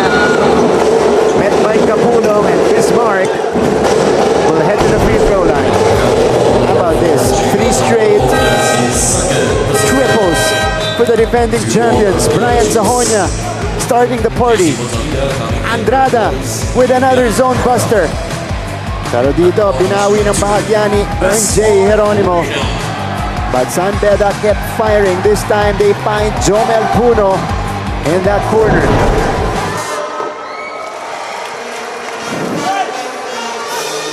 Yeah, it's true. 55% from the 3. Si Jomel Puno. Yan yung quality. No, tama. Kapapasok lang. Points Alila. Hustle player to. Ni Coach Yuri. Inside pass.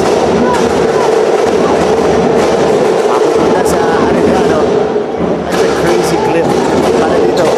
Of all people, it's Jomel Puno, one of the big guys ng San Beda. 11 out of 20 ng first round natin from 3-point range.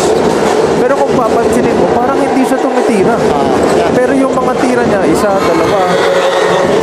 Ito yung kailangan nila ngayon. Kailangan nila ngayon makahulog ng tira. And malaking bagay para sa kanila yung 3 points na yan para makat yung lead ng San Beda into 14. Kahulog, meron din siya. 9 points for JL. Penny got to the lane, missing the layup.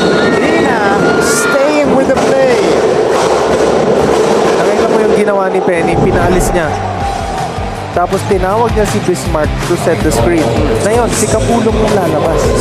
Pag si Kapulong yung lumabas, chances are mismatch for the guard. Mas mabilis talaga si Penny. And namintis, Bismarck was going for the roll. He got the offensive rebound and the foul. Okay, time out muna tayo. This is our league. This is our moment. Sa puso mo, the sky is the limit. Silio. Si Matt. Estrada is on the move. Estrada puts it up and in. So Jimboy is on. Nanay naka 30 points sa first quarter. Right now, they're just 12 and 10. Montesilio surveys Luna, providing the screen again. 8 to shoot for Nat. Pull up jumper. Smile cam na muntik na maging hiccup cam. Biro lang. Okay, beautiful smiles. You're inside. Phil Oil, there you go. Ito from Arellano side. Siyempre yung mga fans natin pumunta dito ng Sabado. Ready yan. Kaya tignan mo naman formado. Ayos na ayos. Yan yung mga gimmick day. Oh, gimmick day today. Yung tipong pagkatas mo manood ng game, saan tayo? Saan tayo mamaya? It's palaya dito. Mga future basketball players. Fans ni Bobby Vinoya. Diba? Siyempre, ang sarap sa pakiramdam kapag yung pamilya mo or yung mga sumusuporta sa'yo, makikita mo na nanonood sa game. Gaganahan ka lalo maglaro. Gaganahan ka talaga lalo. Parang nakakadagdag yun ng energy. Parang naha-hype up ka eh. Bismarck Lina connecting on the first free throw. 10 points, or they got 11 points and 3 rebounds already for Bismarck. Easily his best output so far. And 2 for 2. Imagine having good bigs in your team and then having Coach Norman Black to teach your bigs. Yung mga galawan ng big man. Ilang beses ba naging best important si Coach Norman, di ba? Kaya doon pa lang makikita mo na yung mga pwedeng matutunan at saka mga moves na gagawin ng mga players na to. They have some good mentors on that San Beda coaching staff. Puno on the drive. Wow! What a move by Janelle. Nakita mo yung first step na yun? Parang pagkatapos niyang pumikit, wala na eh. Naiwan niya lang hanggang sa first step na yun. Yun ang athleticism na meron ko si Jomel Puno. And they got to stop on the other end. San Beda once again threatening to blow this game wide open. Penny, stop and pop. He connects on the pity. Penny Estacio makes it a 20-point game. And a quick trigger timeout by Coach Chico. This is our moment. Sa puso mo, the sky is the limit. Tara na, magsama-sama. Pag San Falls attacking to the basket. is down to 2 for Piniod. Torres, Sangko, pumomba sa ilalim. Mindes, Sanchez cleans it up. Meta, nagtamadali. Huktom, nope. Nanunod sa ilalim si Joshua. Back to the coverage. Jomel Puno, how about this? Only one dribble between him and the basket that time. Benny Estacio showing off his wares on the stop and pop. Ayan, guys, pinapakitaan tayo ng napakagandang game between San Beda versus Arellano. Kaya sa mga fans natin dyan na nanonood ng NCAA Season 100, manood lang kayo kasi hindi pa tapos ang laban. Meron pa tayong 1 minute 37 for the third quarter and full 10 minutes para sa fourth quarter. 1:37 to go in the third. Dre Miller will be coming in for the first time para sa Chiefs. He'll join the backcourt with RJ Geronimo. Miller takes his first shot. And here comes San Beda. Brian Zahornia on top.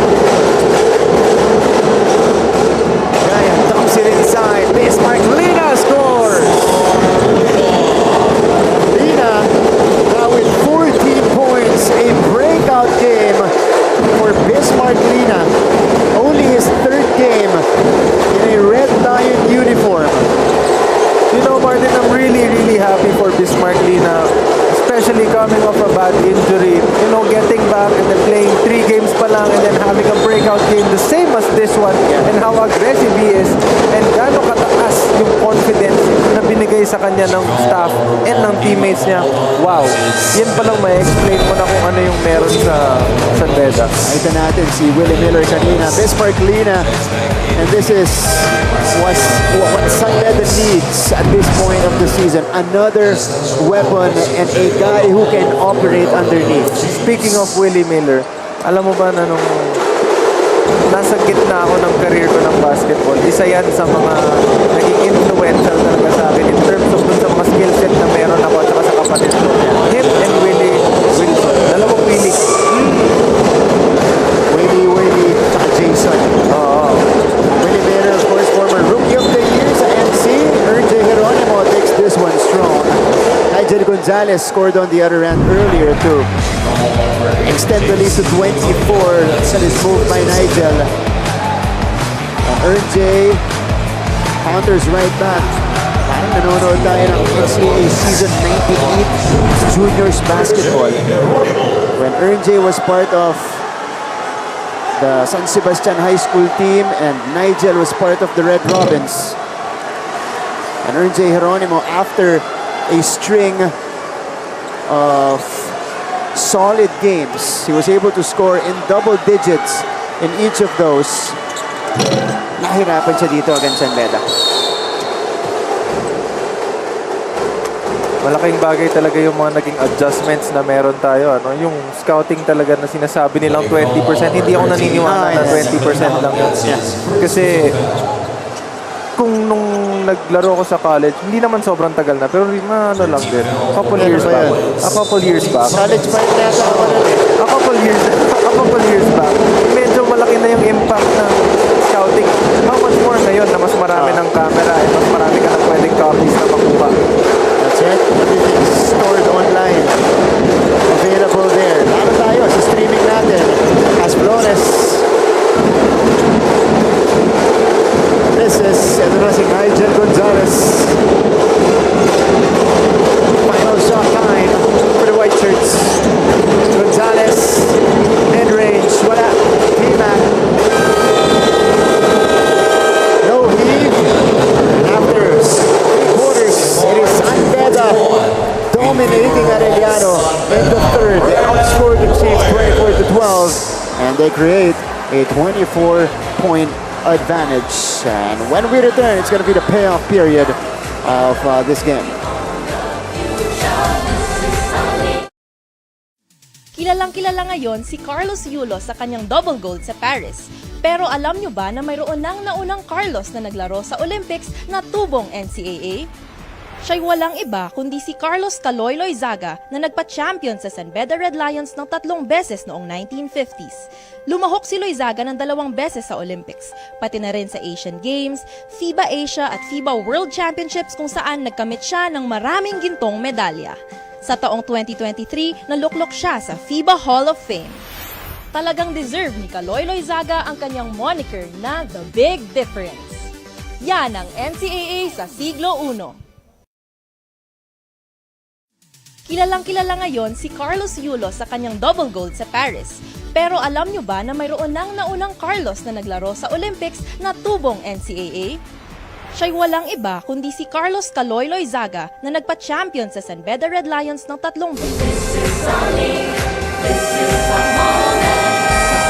We welcome you back inside the Philoil Eco Center here in San Juan. We open a brand new weekend of basketball in NCAA Season 100. Only the second day of the second round.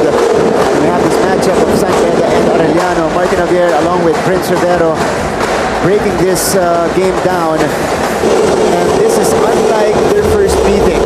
First meeting, it was close. A lot of deadlocks. Arellano winning by an upset. In this game though, the Red Lions really making an impact and dominating Arellano, especially in that third quarter, Prince. And you think the biggest difference na nakikita ko talaga is mas naging aggressive yung Arellano when in terms of attacking the lane during their first meeting, round 1. And then ngayon, mas naging mabagal yung pag-take nila ng bola sa loob and settling more dun sa mga tira sa labas. RC Kalimag starts us off in the fourth quarter by stretching their lead to 27 points. Speaking of RC Kalimag, binabati ko siya na yung girlfriend ni RC, si Aimee Hernandez, and syempre yung mga kaibigan ko na nanonood ngayon ng NCAA Season 100. Salamat sa palaging panonood ninyo at pagsuporta sa NCAA. Si Bro Ralph, Bro Andre, si Ma'am Carla, ayan, binabati ko po kayong lahat. RC Kalimag draining the triple. Now this is another guy who can stretch the floor and space the floor for San Beda. Yan ang kanyang calling card simula pa nung high school siya. Ern James Myers. Mavi Dinoya. Again, no easy shots given by San Beda. Forward passes a little bit too strong for UPN. Okay, exactly 1 minute gone. Puntahan ulit natin si Yan Supan. Yan.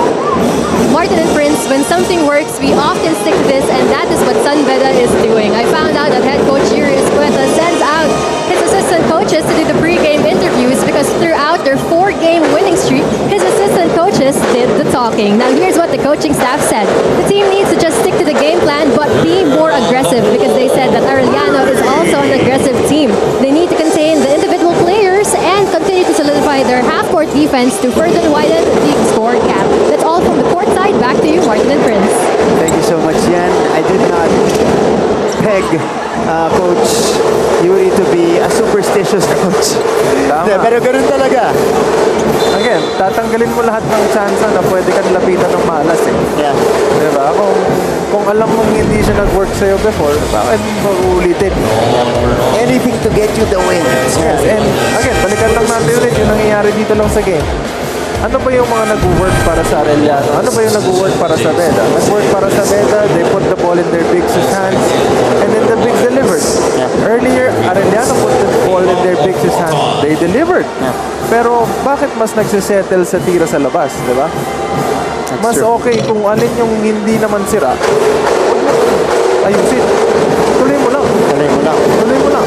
Milk it. Yung tawag nila dyan. You have to milk it. I think we were talking about this because Arellano is one of the best teams in scoring off turnovers. In this game, they forced San Beda to 11 turnovers, but they converted 12. But that's still right below the standards of what Arellano can produce. And kung titignan mo yung free throw attempts nila, hindi ganun kataas. Kasi hindi sila mas naging aggressive and attacking talaga dun sa loob. How about Bismarck Lina? Continues his stellar performance. He now leads San Beda with 16 points. Alam mo, feeling ko ang nasa loob, nasa isip ni Bismarck, I'm back and I'm not done. Yeah. I'm just starting. Kapulong has been hitting those 3-point shots, but not that time. Action underneath. Tignan natin to. Vinoya forcing that one in. Eto, nakawala si Lawrence Kapulong. Drop off to Lina this time. Akala niya, bola nila. Nandito siya sa kabilang side. Pero nung in-inbound doon, hinahabol niya. Kaya nalibre si JM. Kaya nakanakaw ng play.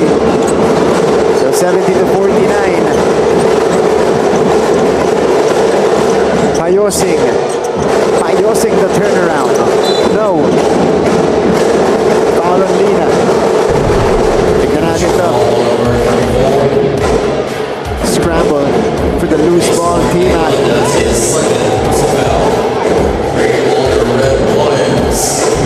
That's on James. So the team Arellano. This is 7 minutes and they're staring at this 21-point deficit. They go inside to JL. On the block. Masyado malakas yun. Tima. Yes. So Ongotan. Yan, let us all hope na yung tira na yun ni Tima ang magsistart ng run niya para makuha yung rhythm niya. Kasi kakailanganin talaga ng Arellano si Tima, especially with 7 minutes left in this quarter. First basket made by Tima Ongotan today. Bismarck Lina continues to operate down low. He is up to 18 points already. It keeps pouring in for Bismarck Lina. 18 and 6 so far for Lina on. I think he just got one more rebound. Yes. So I think 18 and 7. Yeah. Big game for Bismarck. And a much needed breakout game in only his third outing for San Beda.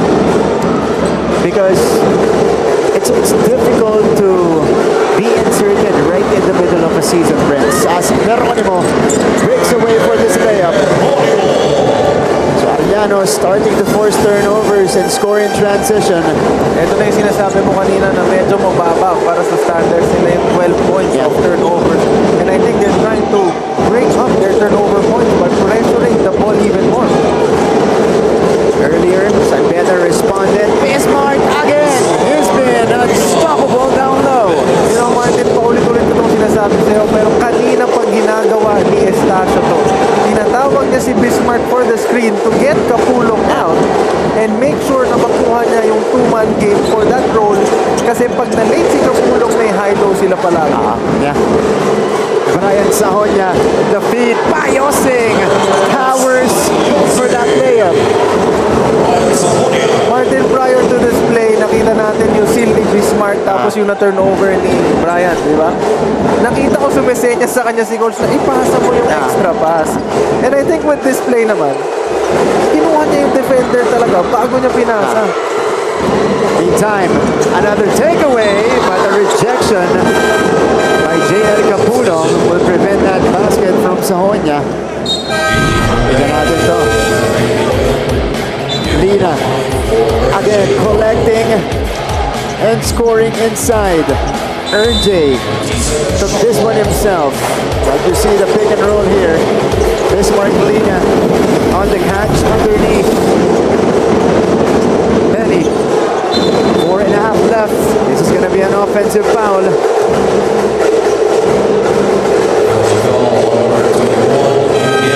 So you get Andrada ang tatawagan dito.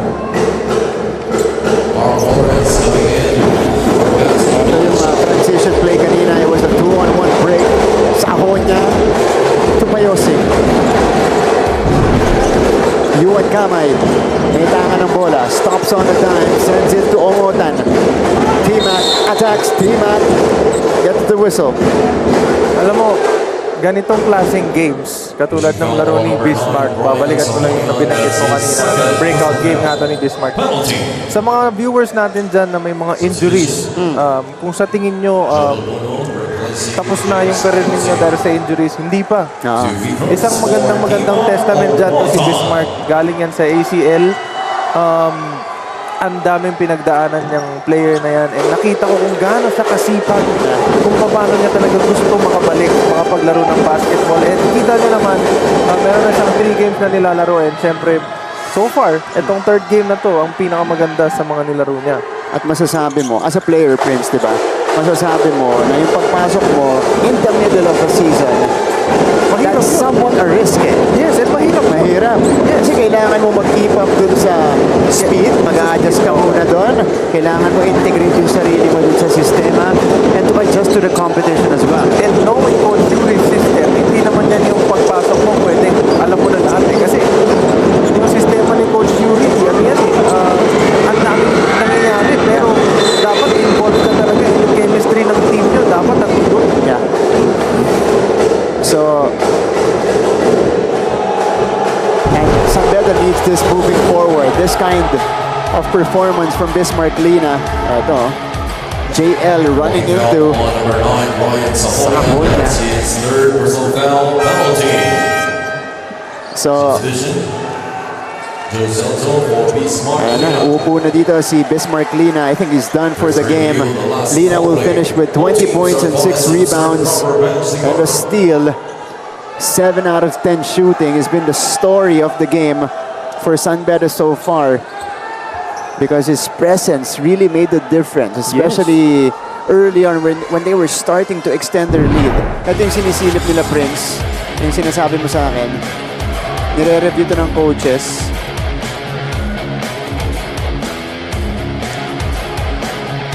So that's JL and Brian.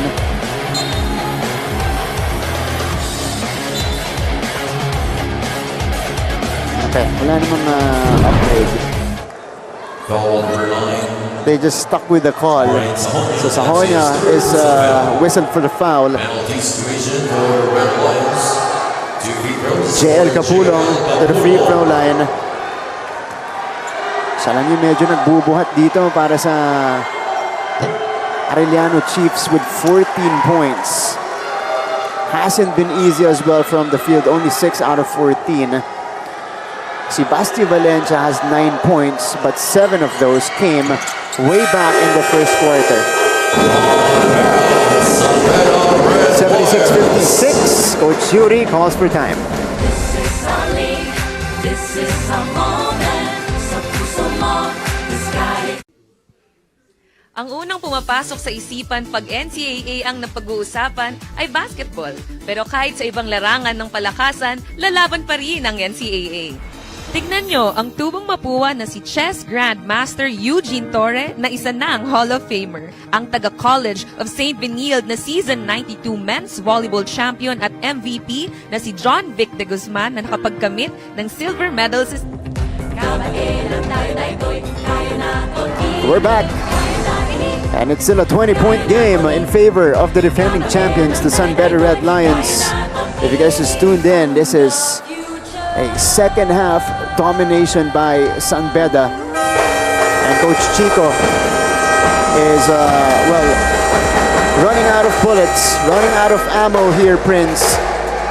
At saka, parang lahat ng experimentation, ginawa na niya, lalong-lalo pagdating sa opensa. Oo naman, nakita naman natin, Martin, sinubukan niya ng i-shuffle yung mga players niya. Nag-small lineup na siya, nag-bigs lineup na siya, nag-zone defense na siya. Ngayon, back na ulit siya sa man-to-man defense. Hindi niya mahanap yung tamang timpla na pwedeng ipasok dun sa makakastop dun sa offense nitong San Beda. So far, San Beda has been playing so well. They have been passing the ball around.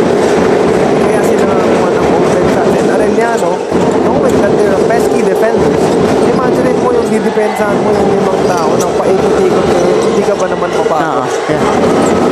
Diba? Yeah. This is a dangerous and a peaking San Beda team. T-Mac scores in transition. 8 points already. Benny Estacio. So 5 on the floor for Coach Yuri as Estacio, Sahonya, Celso, Puno, and Andrada. Sahonya from mid-range. Puno tried to slam it down, but it just bounced off the rim. That would have been nice. In time, here's D-Mac running on the break.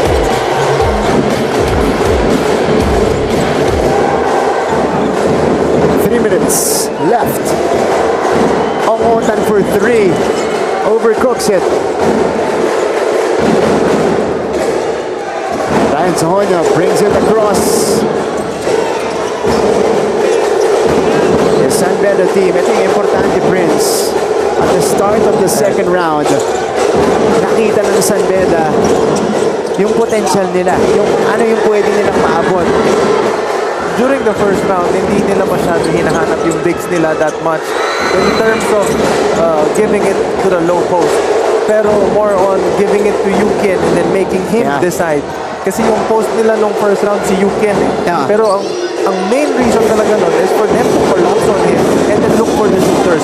Ngayon, start of the second round, I think San Beda is trying to involve their bigs more dun sa offense nila. Parang, sino pa didepend sa ano? Tumitira sa iba, yung nasa bigs, eh, help ba ako o hindi? It's harder for opponents now to, check them. Deepwater territory, up and under for you and Kamay. And to be a little bit more specific, friends, they're trying to involve Bismarck Lina. And the matter is Bismarck, San Beda has a lot of bigs in this lineup. Malalim ang front line ni Coach Yuri as we see this nice move by Kamay. Counting down the foul. But it's Bismarck who has the solid and who's comfortable with those post moves. Dahil natural sa kanya yun. Yes. Yung low post moves na yan, yung footwork na yan. Walking double-double yan sa high school. Yeah. So, comfortable siya dun sa mga ganong klaseng mga galaw. And now, mission successful para dito sa mga pedista dahil naka-breakout din itong si Bismarck Lina. Arellano though still fighting back. And that's something I like about Arellano. Ang dami nilang games na dikit hanggang dulo. Although medyo nag-overlap sila pagdating sa dulo. Maybe because lack of experience. Pero makikita mo sa kanila na hanggang sa dulo, didepensa kami. Hanggang hindi tumutulog yung buzzer ng end ng game. Papakita namin sa inyo na hindi pa tapos.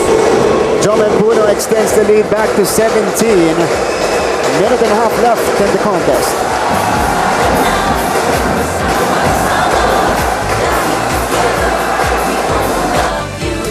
Cabiltes, he has this formidable lineup. They will be put to the test against the Red Lions today. Harvey Bagsanhan drains it from long. Nakita yung mismatch doon. Axel Durmal. Harvey all Third day. try. Yes! Bagsanhan with his second triple in the first. Good start for Bagsanhan. 6 points. Sir Francisco Polino Caico, of course, member of our NCAA policy board for season 100, representing Arellano University, is here. And doesn't look too happy because Arellano is down here by 17 with a minute and a half to go. And not a good start for Arellano to begin the second round. Especially with the momentum they had on the Prince towards the end of the first round. Makakuha na sila ng mga close game, mga panalo. It seems like, they were already figuring things out and then they run into this wall that is San Beda.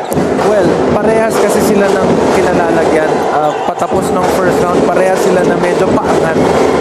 And I think, nagkataon lang na yung Beda mas mataas talaga yung in terms of experience-wise na meron sila compared to Arellano.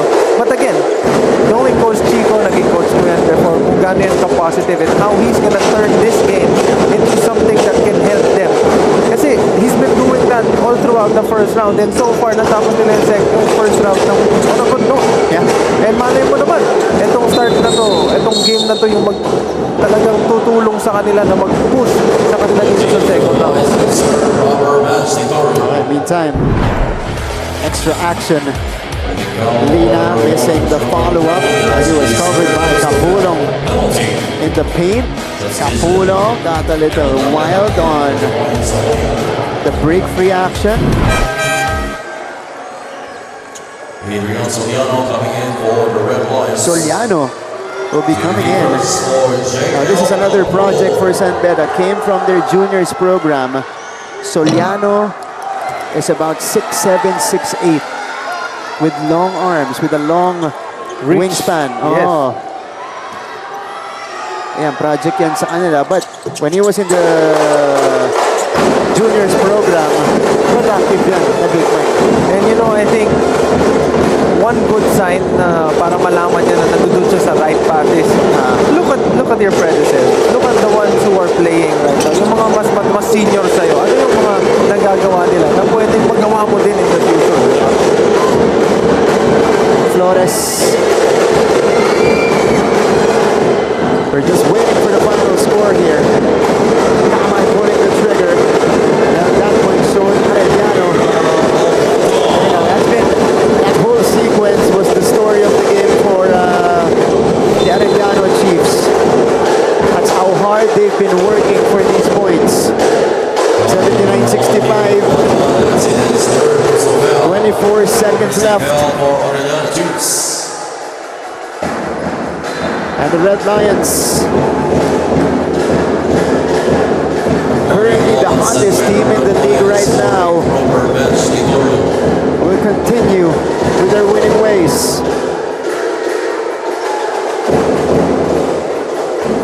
Coach Yuri, pinapa-posisyon yung mga players na dito sa backcourt. Penny will trigger it to Tagle. And they'll dribble this one away. Kalimag. Soliano. Kinubulit ng Arellano. And 10 seconds remaining. All she wrote in this one. 4 ticks left. And the Red Lions avenge their first round loss to Arellano. They beat them to open their second round campaign. The final score is 79-65. Make that 4 in a row now for Coach Yuri and the defending champions. And again, this is a game of adjustments. And this game, they both adjusted, but I think this game, Coach Yuri made a great adjustments, including Bismarck and their bigs into the rotation, and then making sure that they maximize yung challenge do sa big guys ng kalaban. And again, this is a scary San Beda team, you know, adding Bismarck, and you know, it's a process for them to integrate him into the system. Pero the way they kept winning here, you know, this is the ideal scenario for Coach Yuri Escueta. Kasi usually risk yan, di ba? Makawala sa laro yung iba mong players, pero dito, parang lalo silang nag-gel. Yeah. And normally when you include a new player sa lineup mo mid-season na maglalaro ng matagal na minutes, yun mismo yung talagang nagsasabi na baka magkagulo. Kasi paano yung mga regular minutes mababawasan sila kasi may bagong papasok. Pero in this case, napaganda. Yeah. Tama ka dyan siya. Pakinggan muna natin yung school hymn ng San Beda University.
$79-65, the Red Lions continue on the winning course.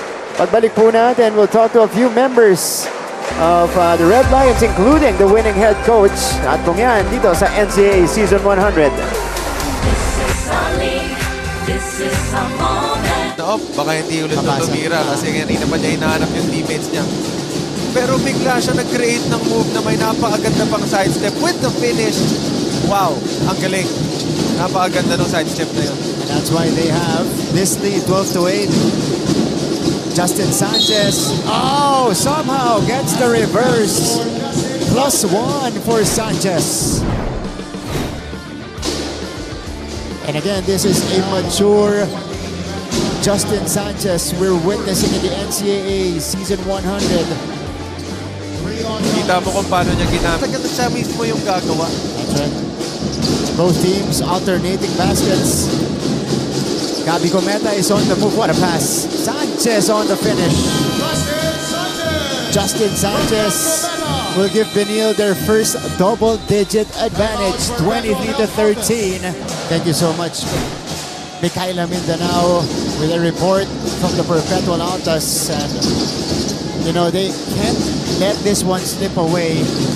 Dahil pinakita na nila sa atin na capable itong team na to hang around with the best of the best. But Justin Sanchez is starting to create a Eusebio, this time from the top of the key. No. Another offensive board and put back. Sanchez putting it in. Baka hindi ulit ito tumira kasi kanina pa niya hinahanap yung teammates niya. Pero bigla siya nag-create ng move na may napakaganda pang sidestep with the finish. Wow, ang galing. Napakaganda ng sidestep na yun. And that's why they have this lead, 12-8. Justin Sanchez, somehow gets the reverse. +1 for Sanchez. And again, this is a mature. Welcome back to the coverage. We're now at the post-game of this matchup between San Beda and Arellano. And San Beda now wins 4 in a row here in Season 100. Martin Rivera kasama si Prince Rivero dito sa ating coverage. At ngayon, as promised, nandito kasama natin ang winning head coach na po pwede magpa-interview post-game. Post-game, kailangan tapos na. Hindi, nakita ko si Prince. 5-0 ako kay Prince. Perfect, okay. So, lapit talaga ako, lumapit ako. Kaya nagpa-unlock. Ikaw na ang naglumapit. Okay, coach, maraming salamat at congratulations. Thank you, Prince. Thank you. Okay, Coach Yuri Escueta, big win for you guys. Big way as well to open the second round. Let's talk about that first. Kasi pakiramdam namin kanina, this is the potential of your team. This is when you guys at your best, one of your best games in the season. Ang masasabi mo when you guys deliver this kind of performance? It's just the mentality that we had to have coming in the second round. Especially teams like Arellano. Nakita naman natin nangyari sa game day yesterday. Talagang nag-do or die mentality na yung mga yung mga teams from the bottom tier. So sabi ko we have to match yung mentality nila and start the second round having the same mentality as this other teams na tayo din dapat mag-do or die. Hindi pwedeng mag-relax. Kasi yun nga, every game you slip is two spots down from the ranking. So every game is really important here in the starting the second round. Coach, you lost to this team towards the end of that first round. Meron bang extra dun sa preparation nyo ngayong araw na to? Kasi siyempre, isa dun sa mga tumalo sa inyo. Hindi naman extra, but we stick to the same game plan and the keys that we had to check out after the first round game. So I think we did a better job today. And it's just one addition lang is told them is we have to respect yung opponent namin. Tingin ko we're taking them lightly. So sabi ko kasi pahiyain or gantihan, sabi ko, respetuhin natin para depensahan natin ang tama. And syempre, yun yung pinaka-best na way para mapakita mo sa kalaban mo na competitive sila is to show them the respect that they deserve. Kasi pare-parehas tayo na nagpa-practice, pare-parehas tayo nagtatrabaho ng pinagpre-preparahan. And giving them that same respect is a huge thing for sa lahat ng teams. And Coach, ako ang question ko lang sa'yo, Coach. Bismarck coming into the team, middle of the season, kanina pinag-uusapan namin, normally sa mga ibang teams parang medyo gugulo yung rotation kasi mababawasan yung playing time ng mga regular na naglalaro. And in your case naman, Coach, Bismarck coming in, napaganda. Paano nyo nagawan ng paraan na ma-include yung klase ng role na meron si Bismarck dun sa rotation at saka sa system na meron kayo? Well, having a player like Bis, hindi mahirap i-plug in. Diba? So it's a privilege for us having yung his kind of a player, of somebody you can rely sa post, who is a presence sa loob.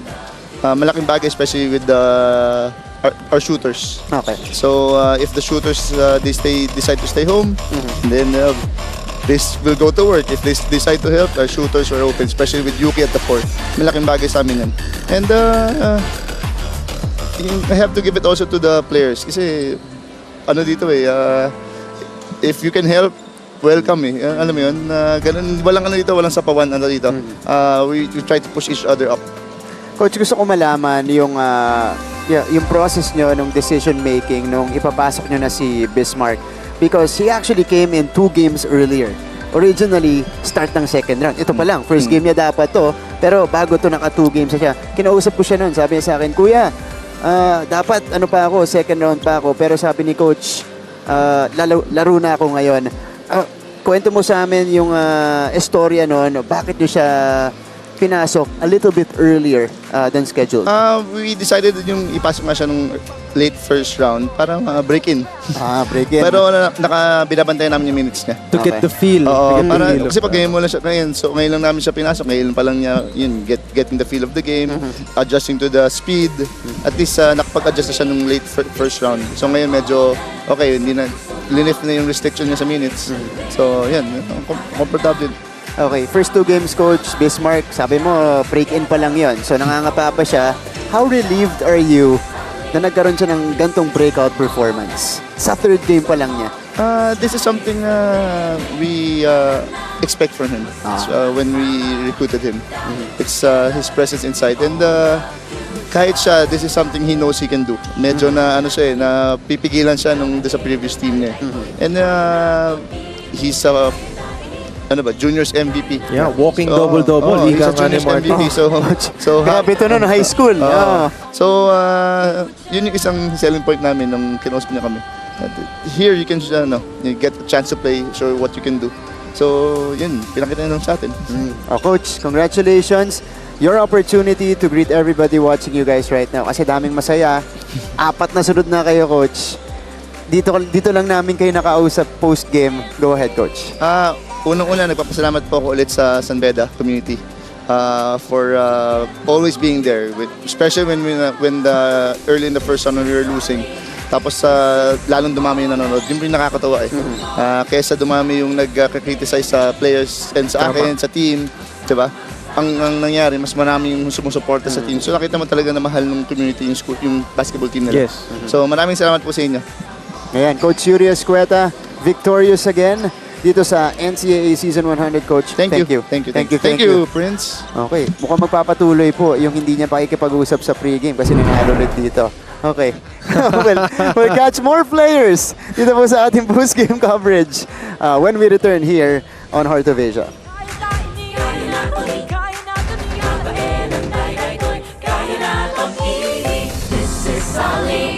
This is our moment. Sa puso mo, the sky is the limit. Kaya natin to. We own the future.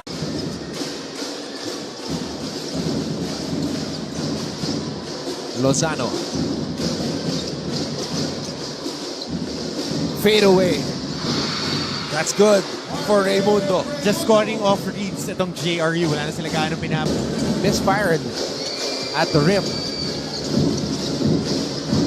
Oh, switching hands. Grabe. What a play by Raimundo. Raimundo. 2 minutes. Escobedo draws a foul. What a move by Raymart Escobedo. But what a move. Balik tayo sa loob ng Philoil Ecoil Center. San Beda winning over Arellano. They move up in the team standings. They're now at 7-3. Now it's time for us to meet our best player of the game. Pangatlong laban pa lang niya sa NCAA. Di na niya kinailangan masyado ng oras para mag-warm up. Nandito na si Bismarck Lina. Hello po. Okay, Bis, Yeah. congratulations. 20 points today. Wow, what a performance for you. Unahin ko muna, pakiramdam kasi syempre kakabalik mo lang. You were inserted right in the middle of the season. Pangatlong laban dito. Medyo ang ganda na agad nung tinatakbo mo. Wala bang adjustment period dito sa NCAA basketball? Siguro nakatulong yung yung habang wala pa akong contact sa trainings. Sa trainings guard talaga ako para sinasabihan ako nila coach na para pagbalik ko, ayun, medyo game shape na ako. Tapos unti-unti makukuha ko yung timing ko. Grabe naman yung 20 points mo ngayong araw na to. Okay. Anong mindset mo dito sa laban natin? Because in the first 2 games, syempre ano pa lang yun. Sabi ni Coach Yuri kanina, binibreak in ka pa lang. Pinagwa-warm up ka pa lang. Binibigyan ka ng feel ng NCAA basketball. Dito sa 3rd game, ano yung nag-iba para sa'yo? Lalong-lalo na kalaban mo. Ito, prominently, maraming big guys itong Arellano na pwedeng sumabay sa'yo. Ano lang, parang naglalaro lang talaga ako eh. Kasi yung kumpiyansa na binibigay sa akin nila Coach Yuri, sa trainings, laging tinuturuan ako, tas ginagawa na ako play. So, ayun, ginagawa ko yung responsibility ko para, ayun, mag-payback din sa mga coaches sa akin, sa kanila para mabalik ko yung yung tiwala na binibigay sa akin. Tama, napakaganda ng sagot na yun, my friend. Isang question ko lang, syempre, para sa lahat ng mga viewers natin, ng mga nanonood ng mga alumni ng Beda. Ano pa yung mga dapat namin i-expect galing sa isang Bismarck Lina na nagwa-warm up pa lang ng Game 3, 20 points na. Oo nga eh. Diba? Siguro ayoko lang masyadong magbigay ng masyadong expectation. Kung ano yung kaya ko, ibibigay ko lang sa laro. Kung anong role na ibigay sa akin ni Coach Yuri, gagawin ko lang.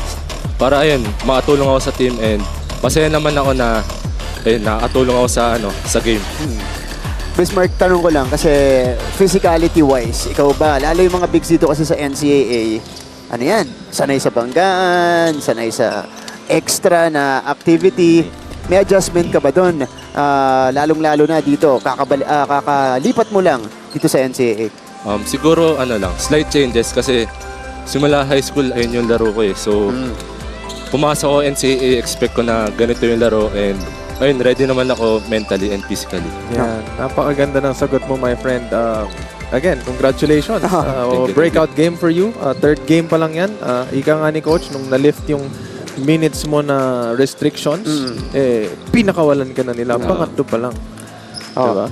Bismarck, teka, bago kita pabatiin dito, kamusta? Wala ka naman naramdaman? Okay naman, 100%. All goods. All goods. All goods. Yan ang gusto natin marinig. Bismarck, best player of the game. Unang beses ngayong season, pero pangatlong laban pa lang niya. Bismarck, your chance to greet everybody watching you right now. Ayun, maraming salamat sa sa San Beda community na walang sawang nagsusuporta sa amin. Yung family and relatives ko, maraming salamat sa support niya sa amin. Lina family, Ferrer family, Tiksay family, and Manuel family. Maraming salamat po sa inyo lahat. Now, Bismarck Lina, best player of the game, 20 points and 7 rebounds today. Breakout performance para kay Bismarck sa kanyang pagdating dito sa NCAA. Now let's turn you over courtside. Nandito si Yan Supan, kasama naman ang captain ng Red Lions na si Yukian Andrada. Yan, go ahead. Martin and Prince, kasama natin ngayon ang isa sa mga impact players ng San Beda Red Lions. Finishing with 15 points, we have their team captain, Yukian Andrada. Congratulations on your comeback win. Now we're gonna talk about what happened during the game. Okay, for my first question, basically, what was the thought that was running in your head every time you had the ball? Well, I was open most of the time, I think, no first half. So when I got the ball, may green light ako sa mga coaches ko, sa mga teammates ko. So automatic yun. If I'm open, I'll take that shot anytime. Oh, okay. So would you say that that was where you get the confidence to shoot your ball? Because you were able to shoot 5 out of 8 field goals. So where did you get the confidence to do that? Oh, of course, sa trainings namin nagsimula yan, syempre. And binibigay na confidence din ng mga coaches ko. Ayun nga, kung sinabi ko nga kanina, basta libre ako, nakawa ko kay bola, set yung feet ko, I'll take that shot. Okay, he will really take that shot anytime. Now, for my last question, would you say that you felt the pressure of Arellano? Oh yeah, for sure. There's grabe yung pressure nila sa amin in the first half. They were really, the foreman ng Arellano was really pressuring me. I think I had 2 turnovers this game, but you know, Coach Yuri always tells us to be composed in the game, and that really helped me a lot in this game. Okay, thank you so much, Yukian. Now, Martin and Prince have more questions for you, so gentlemen, please do take it away. Yes, thank you so much, Yan. Yukian, congratulations. Another solid performance para dito kay Yukian Andrada. Tanong ko lang, as a team captain and as a leader of this team, kasi feeling ko ito yung isa sa mga pinaka-solid na game nyo. Nagpakita nung potential talaga nyo as a team. Kwento mo sa amin, chemistry-wise, nasaan na kayo in terms of the form of this entire team? I think malayo na rin narating namin chemistry-wise. Pero I think there's still a lot to work on our chemistry. But ayun nga, gumaganda na yung takbo ng team namin ngayon. And yung mga players din, unti-unti na rin nag-gel together with the older players. And I think that's really a big help coming into the second round. And we won this game, our first game in the second round. And hopefully, tuloy-tuloy na to. Yukian, before I pass it to Prince, what do you think of the arrival neto ni Bismarck Lina joining you in the front line? Alam kong matagal nyo nang hinihintay ito. Pero anong pakiramdam na nagkaroon siya ng breakout game ngayon? Malaking tulong yan sa inyo moving forward. Oh, Bismarck Lina is a very, very big help for us. Yun nga, grabe yung inside presence na nakukuha niya. A lot of shooters are getting open because of him. So, and especially this game na he had 20 points, I think that's a really big confidence booster for him. So, ayun, excited ako for Bismarck Lina for the rest of the season. Okay, Yukian, yung sa akin naman nabanggit ni Martin yung pagpasok nitong ni Bismarck. Ang question ko naman sa'yo is, ano yung pinaka naging adjustment para sa'yo? Kasi dati sa'yo nag-uumpisa yung offense eh. Pero ngayon na yung bola umaabot na sa loob without you, na hindi napapagod masyado makipagbanggaan doon. But all you have to do is just wait patiently and then, antahin mag-clog sila, ma-open ka. Ano yung pinaka change na makikita namin sa'yo dun sa aggressiveness mo when it comes to looking for the shots that you normally take?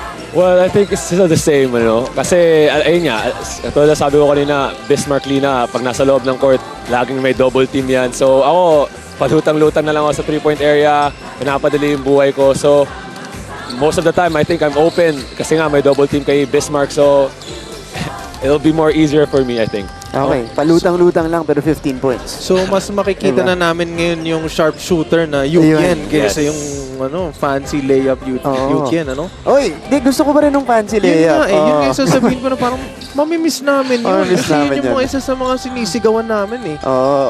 Pero ito na yung full-blown stretch for era ni Yukian Andrada. Tama. Okay. Yukian, pagkakataon mo batiin lahat ng nanonood sa inyo, your supporters, and of course, your loved ones. First of all, I just want to thank God for this win again. Also, the San Beda community for supporting us all the time in our games. Binabati ko rin yung family ko, nanonood ngayon sa akin. My girlfriend nandito, my family in Bulacan, in Quezon City, and then the family rin ng girlfriend ko sa Pasig po. Yukian Andrada, nakita niyo yung stats niya kanina. 15 points today, burying a lot of three-pointers. Maraming salamat and congratulations. He continues to be the leader of this Red Lions team at maganda yung nagiging trajectory nila dito sa season 100. They're peaking at the right time. They're gelling at the right time here, Prince. Napakaganda ng mangyayari ngayon para sa San Beda, especially yung ending ng first round and then itong umpisa nila for the second round. They've been doing so well in terms of their adjustments when it comes to their opponents, and let us all hope na magtuloy-tuloy ito para sa kanila. And syempre, same goes with Arellano. Again, Coach Chico, naging coach ko yan before, and he's one of the most positive guys na kilala ko. And I know, and I'm sure na kung ano man yung natutunan nila dito sa game na to, he's gonna turn it positive, and it's for sure gonna help him and his team. Okay. Endgame stats natin dito. Prince, 40% shooting for the San Beda Red Lions, but you see the categories where they dominated here. Bench points, 52 for the Red Lions. That is more than halfway of their total points. Yes, as you can see kanina, Martin, medyo iba yung dynamic ng first group ni Coach Yuri, and so yung normal players niya before na nasa first group nasa second group. Importante yan para sa team na especially may bagong pasok na mga players is to balance dun sa energy output na pwede nilang ilabas, no? Dun sa first group nila started with a very high energy with Yukian making 8 straight points, and then second group na pumasok have the same energy. So, yun yung mga klase ng dynamics na hinahanap natin dun sa pagpasok-labas ng mga players, and I think Coach Yuri did so well on that. That's right. Leading scorers natin. You see different leading scorers for San Beda in the different phases of the season so far. Initially, it was Brian Sahonia dominating the scoring, and then it was Yukian, and then it was Jomel Puno.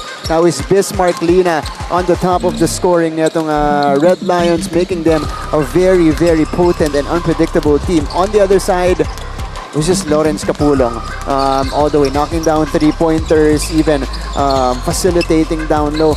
Not enough help. Ongotan, ito, nabawi lang niya yung kanyang mga production. Start siya ng mabagal Medyo mabagal yung start niya, and I think Arellano, mahihirapan sila kapag, again, paulit-ulit kong sinasabi na dapat yung mga leaders ng team and yung mga inaasahan ng team, umpisa pa lang is to be aggressive. Okay. You know? And yun yung medyo naging kulang for Arellano. That's right. Okay. Mga kapuso, don't go away. We'll be back for more dito lang sa ating coverage of the NCAA. This is our league, this is our moment, sa puso mo. In the paint. These guys are the smallest players on the floor, but they thrive in the paint in the land of the giants. And one of the reasons para masabi natin yung mga ganyan is because they have the biggest heart. And yan yung talagang nagmamatter. Now, San Beda is coming off a loss. I have a feeling hindi sila ganun kalalaki. Pero dun mo lang makikita mo na ito yung in their last game combined. Sahonia, floater, Puno could not finish. Estacio, Andrada creating some space. Yuki and Andrada with a basket.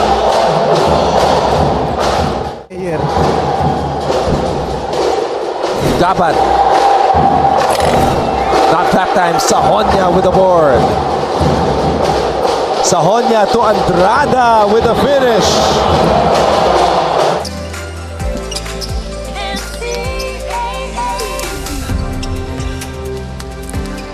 Back in our post-game discussion of this matchup between San Beda and Arellano. Again, it's San Beda winning their 7th game in season 100, 79-65 over the Arellano Chiefs. And now it's time for us to meet our Week 3 power player dito sa NCAA. Panoorin natin to.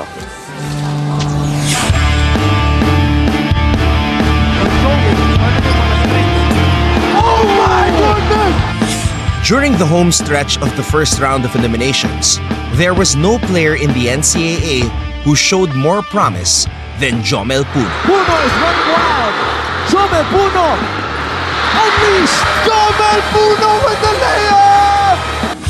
Because when you're 6'7" with the skills and athleticism of a guard at this level, he was actually walking down, but playtime is over. You become virtually unstoppable. Jomel Puno breaks free and scores at the rim. Puno's potential first started to really emerge in San Beda's loss to Arellano. The Phil Canadian tallied a then career-high 20 points in what turned out to be a sign of things to come. In the rivalry game between NCAA champions, there was no question Oh my goodness! as to whose star shined the brightest, as Jomel Puno scattered 22 points and 10 rebounds to lead San Beda to victory. Against Perpetual, Puno led the Red Lions in scoring for the third straight game, thus rising up the ranks as the team's leading scorer.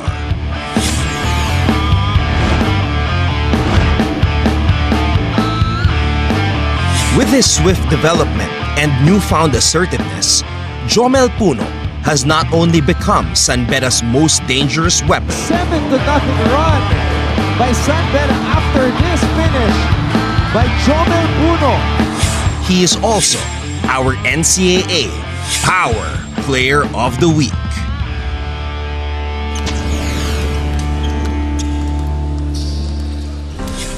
What a stretch for Jomel Puno. 13 points a game towards the end of that first round, and also the number one three-point shooter in the league. Yes, at 55%. That's right. At least in the first 9 games rather of San Beda. Okay, susunod pa huwag kayong alis. Mapua versus JRU. That comes at 2:30 p.m. Prince, thank you. Thank you very much, Martin. Okay, on behalf of the entire broadcast team, my partner Prince Rivero, courtside reporter Jens Supan, director Elmon Salvahan, producer R. Romano, panel director Steven Cruz. We also have floor director Roy Tulio. This is Martin Javier saying thank you for tuning in. It's San Beda winning it over Arellano 79-65 behind the breakthrough performance. Netonie Brismark, Lina finishing with 20 points and 7 boards. Mga kapuso, will wrap up the coverage right now. Pero mamaya-maya po, in exactly an hour, we'll continue with our Saturday doubleheader with Mapua and JRU dito lang sa NCAA Season 100.